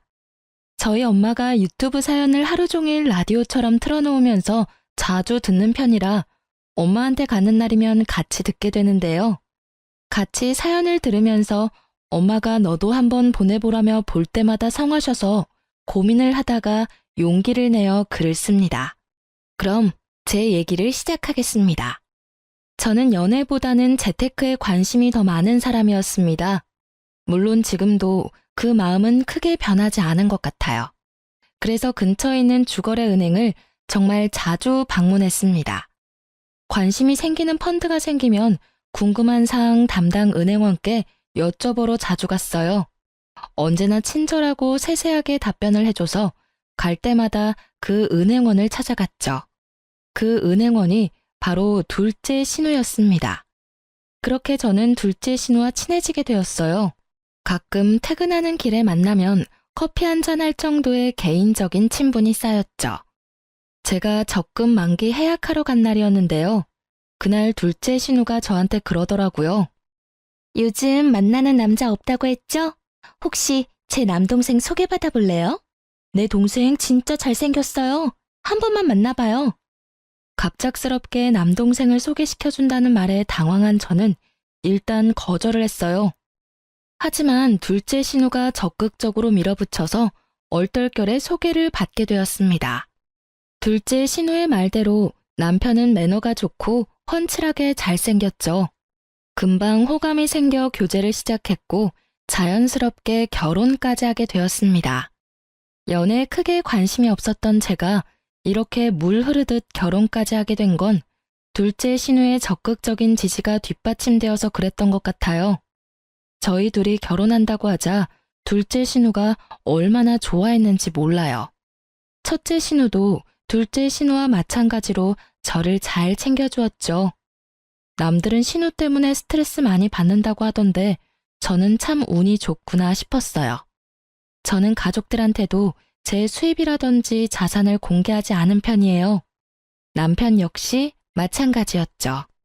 결혼 후에도 서로 수입에 터치하지 않고 생활비 통장에 같이 돈을 넣어서 사용하기로 했고, 결혼식 비용과 신혼집 역시 반반으로 나눠 전세를 구했습니다. 첫 명절날 시댁으로 인사드리러 갔는데 시모가 저를 보는 둥 마는 둥 하면서 일만 고되게 시키더라고요. 이따가 3시 이후에 첫째랑 둘째네 가족 오기로 했다. 어서 주방 정리하고 청소기 좀 돌리자. 집안에 먼지가 많다. 빠릿빠릿하게 움직여라. 아침부터 제사상 차리고 치우고 밥 준비하고 먹고 또 치우고. 잠시 숨 돌리는 중이었거든요. 남편도 너무하다 싶었는지 시모한테 한마디 했습니다. 엄마, 이 사람 좀 쉬자. 이 집에 들어오고 이제야 처음으로 앉아서 쉬고 있는데 또 일을 시켜? 그리고 3시 되려면 아직 멀었어. 천천히 해도 되잖아. 첫 명절부터 며느리 너무 잡는 거 아니야? 청소기는 내가 돌릴게. 시모는 남편을 흘겨보고 나서 저에게 말하더군요. 그럼 입가심 좀 하게 과일 좀 깎아서 가져오렴. 싱크대 옆에 과일 닦아놓은 거 있다. 커피랑 해서 좀 가져와. 저는 주방에서 과일과 커피를 준비해서 내놓았죠. TV 소리만 들리고 시모와 시부는 아무 말이 없었어요. 적막한 거실에 과일 먹는 소리밖에 안 들리는데 정말 곤욕이었죠. 주방에 가서 정리나 해야겠다 하고 일어나려고 하는데 시모가 그러더라고요. 정말 내가 가슴이 답답하다. 냉수라도 가져다 드릴까요? 뜬금없이 가슴이 답답하다는 시모에게 딱히 할 말이 생각이 안 나서 농담 반 진담 반으로 정막을 깨려고 했습니다. 그러자 시모는 갑자기 저한테 손가락질하며 그러더라고요. 아니 너는 정말 너무한 거 아니니? 어쩜 그럴 수 있어? 내가 정말 너무 섭섭하고 마음이 좀 그래. 근데 냉수 같은 소리를 하고 앉아있네. 안 그래도 답답한 가슴이 더 답답해지려고 하네. 다짜고짜 저보고 너무한 거 아니냐고 하는 시모의 말을 저는 이해할 수가 없었습니다. 제가 시모에게 너무한 행동을 한 기억은 없었거든요. 어머니, 대체 무슨 말씀이세요? 저한테 뭐 서운한 거라도 있으세요? 있으시면 말씀해 주세요. 저는 지금 어머님이 무슨 말씀을 하고 계신지 전혀 모르겠어서요. 그래, 말 나온 김에 물어나 보자. 너는 돈도 그렇게 많은 애가 굳이 집을 반반으로 구했어야 했니? 우리 윤철이는 사회생활을 조금 늦게 해서 모은 돈도 많지도 않은데 결혼하면서 완전 빈털터리가 돼버렸어. 갑작스러운 신혼집 비용 얘기에 저는 어리둥절했습니다. 네? 무슨 제가 돈이 많아요. 저도 신랑이랑 비슷해요. 그리고 신랑이 저보다 월급도 많이 받는데 빈털터리라뇨. 요즘 신혼부부들은 저희처럼 다 반반으로 비용 나눠서 집 구해요. 어쩜 아주 뻔뻔하게 거짓말하는 것 좀 봐. 내가 진짜 뭐라 할 말이 없다. 이러니 내가 가슴이 답답한 거지. 아, 어머니, 대체 무슨 말을 하시는지. 저 돈 없다니까요? 네가 돈이 없긴 뭐가 없어. 내가 너 얼마 있는지 다 알고 있는데 지침이 떼도 소용없어. 시모의 반응에 조금 기분이 이상했지만 일단 자리를 피했습니다. 계속 시모의 말에 대꾸를 해주다 보면 괜히 말려들 것 같았어요. 괜히 툭툭거리면서 저한테 시비를 거시는 것 같았죠.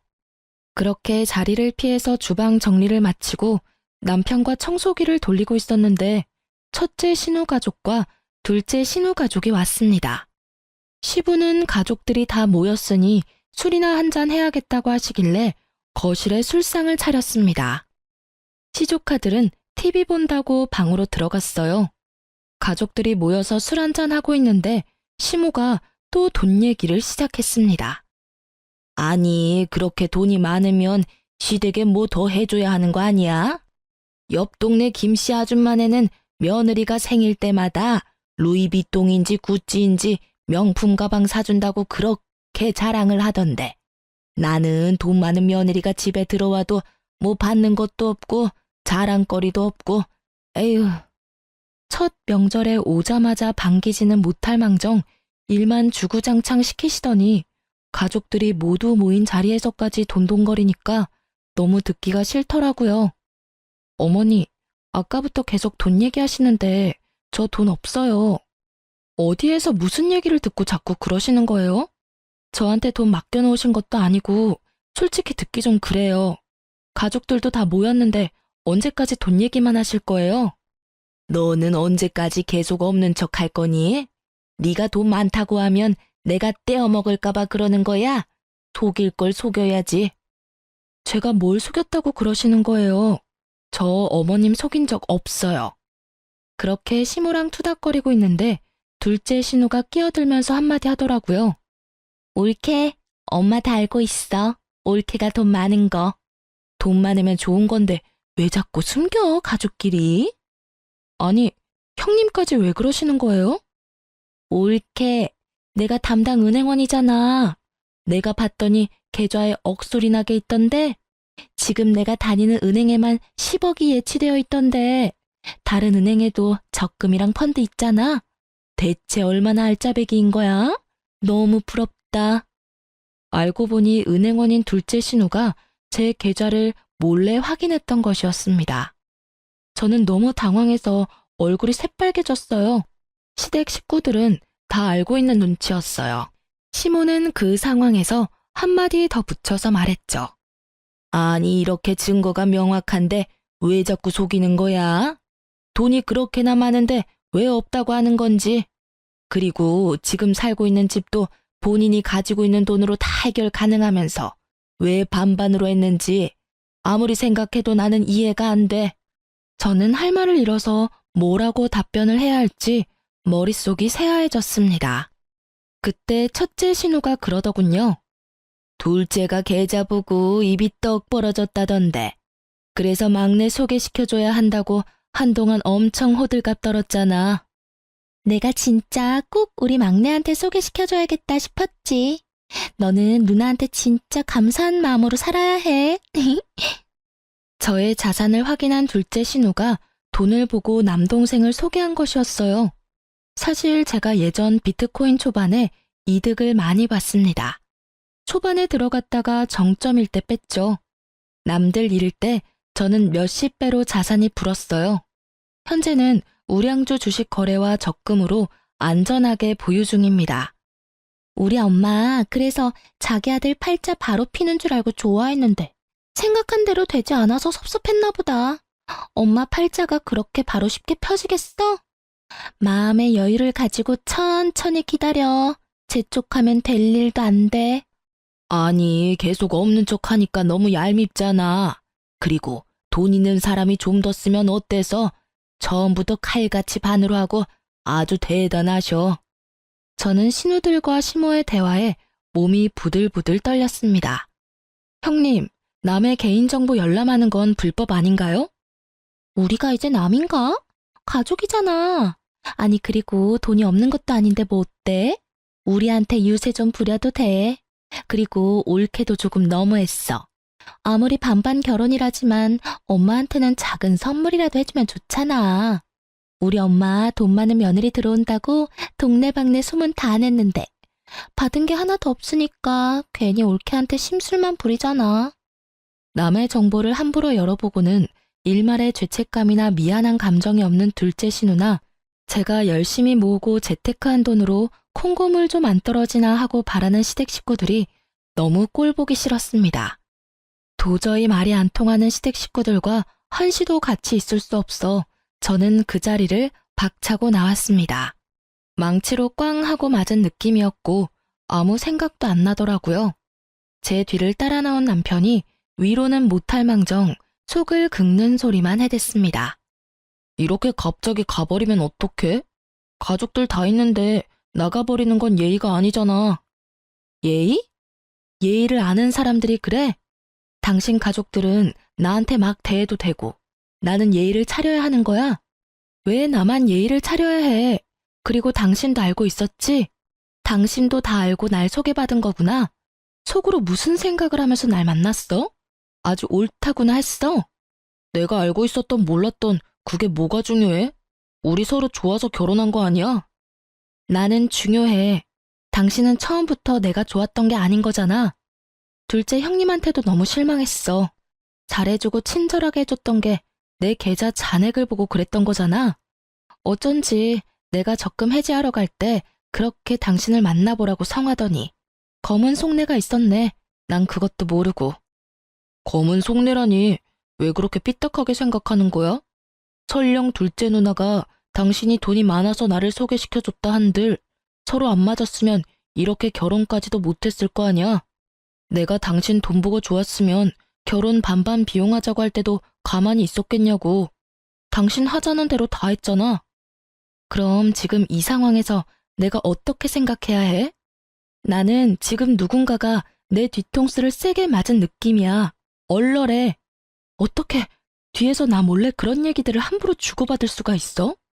입장 바꿔서 생각해봐 한번. 우리 가족이 지금 당신 돈으로 우리가 뭘 한 것도 아닌데 왜 그렇게 예민하게 반응해? 그저 계좌에 돈이 많다. 이 정도만 알고 있는 거잖아. 당신이 이렇게 뛰쳐나오면서까지 화를 낼 일인 거야? 나는 지금 아무리 생각해도 이해할 수가 없어. 어떻게 남의 개인정보를. 이게 말이 돼? 가능한 일이야? 지금 나는 내 돈으로 뭘 했고 안 했고가 중요하지 않아. 그렇게 한참을 남편과 실랑이를 벌이다가 저는 결국 집으로 왔습니다. 마음의 응어리가 풀리지 않은 채 흐지부지하게 넘어가 버리게 되었죠. 저희가 전세가 끝날 시기에는 아파트 매매를 한번 알아보고 있었는데 괜찮은 위치에 아파트가 있다고 해서 자세히 알아보는 중이었습니다. 여보, 여기 위치가 괜찮은 것 같네. 1900세대 정도라서 단지도 꽤 크더라고. 그리고 우리 둘 회사 출퇴근하기에도 나쁘지 않은 거리 같아. 첫째 누나가 이 근처 살잖아. 여기 인프라도 괜찮다고 하더라고. 단지 조성도 잘 되어 있고 깨끗하대. 나도 여기 예전부터 눈여겨보긴 했어. 그럼 이 아파트 매매 나오는 걸 계속 주시해야겠다. 여기 가격이 꽤 되던데? 매매 자금을 어떻게 하는 게 좋을까? 우리 어차피 아파트 이사 가고는 임신 계획도 잡을 거고 당신 휴직도 해야 하고 하는데 이참에 우리 돈을 합치는 건 어때? 돈을 합치자고? 싫어. 나 최대한 일할 수 있을 때까지 일할 거고 휴직하더라도 생활비 내던 건 계속 낼 수 있어. 굳이? 그럼 우리 평생 이렇게 돈 따로 관리하면서 살 거야? 은근슬쩍 돈을 합치자고 하는 남편의 말에 지난 명절 때 일이 생각나서 단칼에 거절했습니다. 남편은 이해 못하겠다는 식으로 굴더라고요. 여보, 나는 우리 친정엄마 아빠한테도 내 자금 얘기 안 해. 당신이 내가 보유한 금액을 알고 있더라도 달라지는 건 없어. 왜 그렇게까지 해야 해? 살다 보면 예상치 못한 일이 생길 수도 있고, 그리고 같이 관리하면 더 편하잖아. 예상치 못한 일이 생기면 그때 생각하면 되는 거 아니야? 아직 생기지도 않은 일을 벌써부터 걱정할 필요는 없잖아. 그리고 나는 생활비 통장에 돈 넣어서 쓰는 거 별로 안 불편한데? 오히려 편하고 좋은데? 당신은 뭐가 그렇게 불편한 건데? 뭐 불편하다는 건 아니고 왜 계속 따로따로 관리해야 하는 건지 난 이해가 안 가서. 여보, 다른 집들은 남편이 각각 돈 관리하는 거 오히려 좋아한다던데. 당신 돈 필요할 때 당신이 마음대로 쓰면 되는 건데 뭐가 문제야? 그리고 연봉은 나보다 당신이 더 많이 받잖아. 같이 쓰는 공용 생활비 외엔 당신이 남은 돈으로 뭘 하던 상관 안 하겠다는데 좋아서 날뛰어야 하는 거 아니야? 편하잖아. 계속 돈을 합치고 싶어하는 남편에게 강경하게 저의 의사를 밝혔습니다. 할 말이 없는지 또 얘기는 안 하더라고요. 문제는 이 다음부터였습니다. 회사에 있는데 시모한테 전화가 오더라고요. 너네 아파트 매매할 계획이라면서? 지금 보고 있는 아파트 매매 가격 내가 확인해 보니까 네가 가지고 있는 돈으로도 충분할 것 같은데 이번에도 반반해서 할 거니? 남편이 시모한테 얘기를 한 건지 제가 전화 받자마자 제 돈으로만 아파트를 매매하라고 하더라고요. 어머님, 지금 당장 이사 갈 것도 아닌데 굳이 전화까지 하셔서 얘기하실 일이에요? 너가 또 반반하자고 할 것 아니야.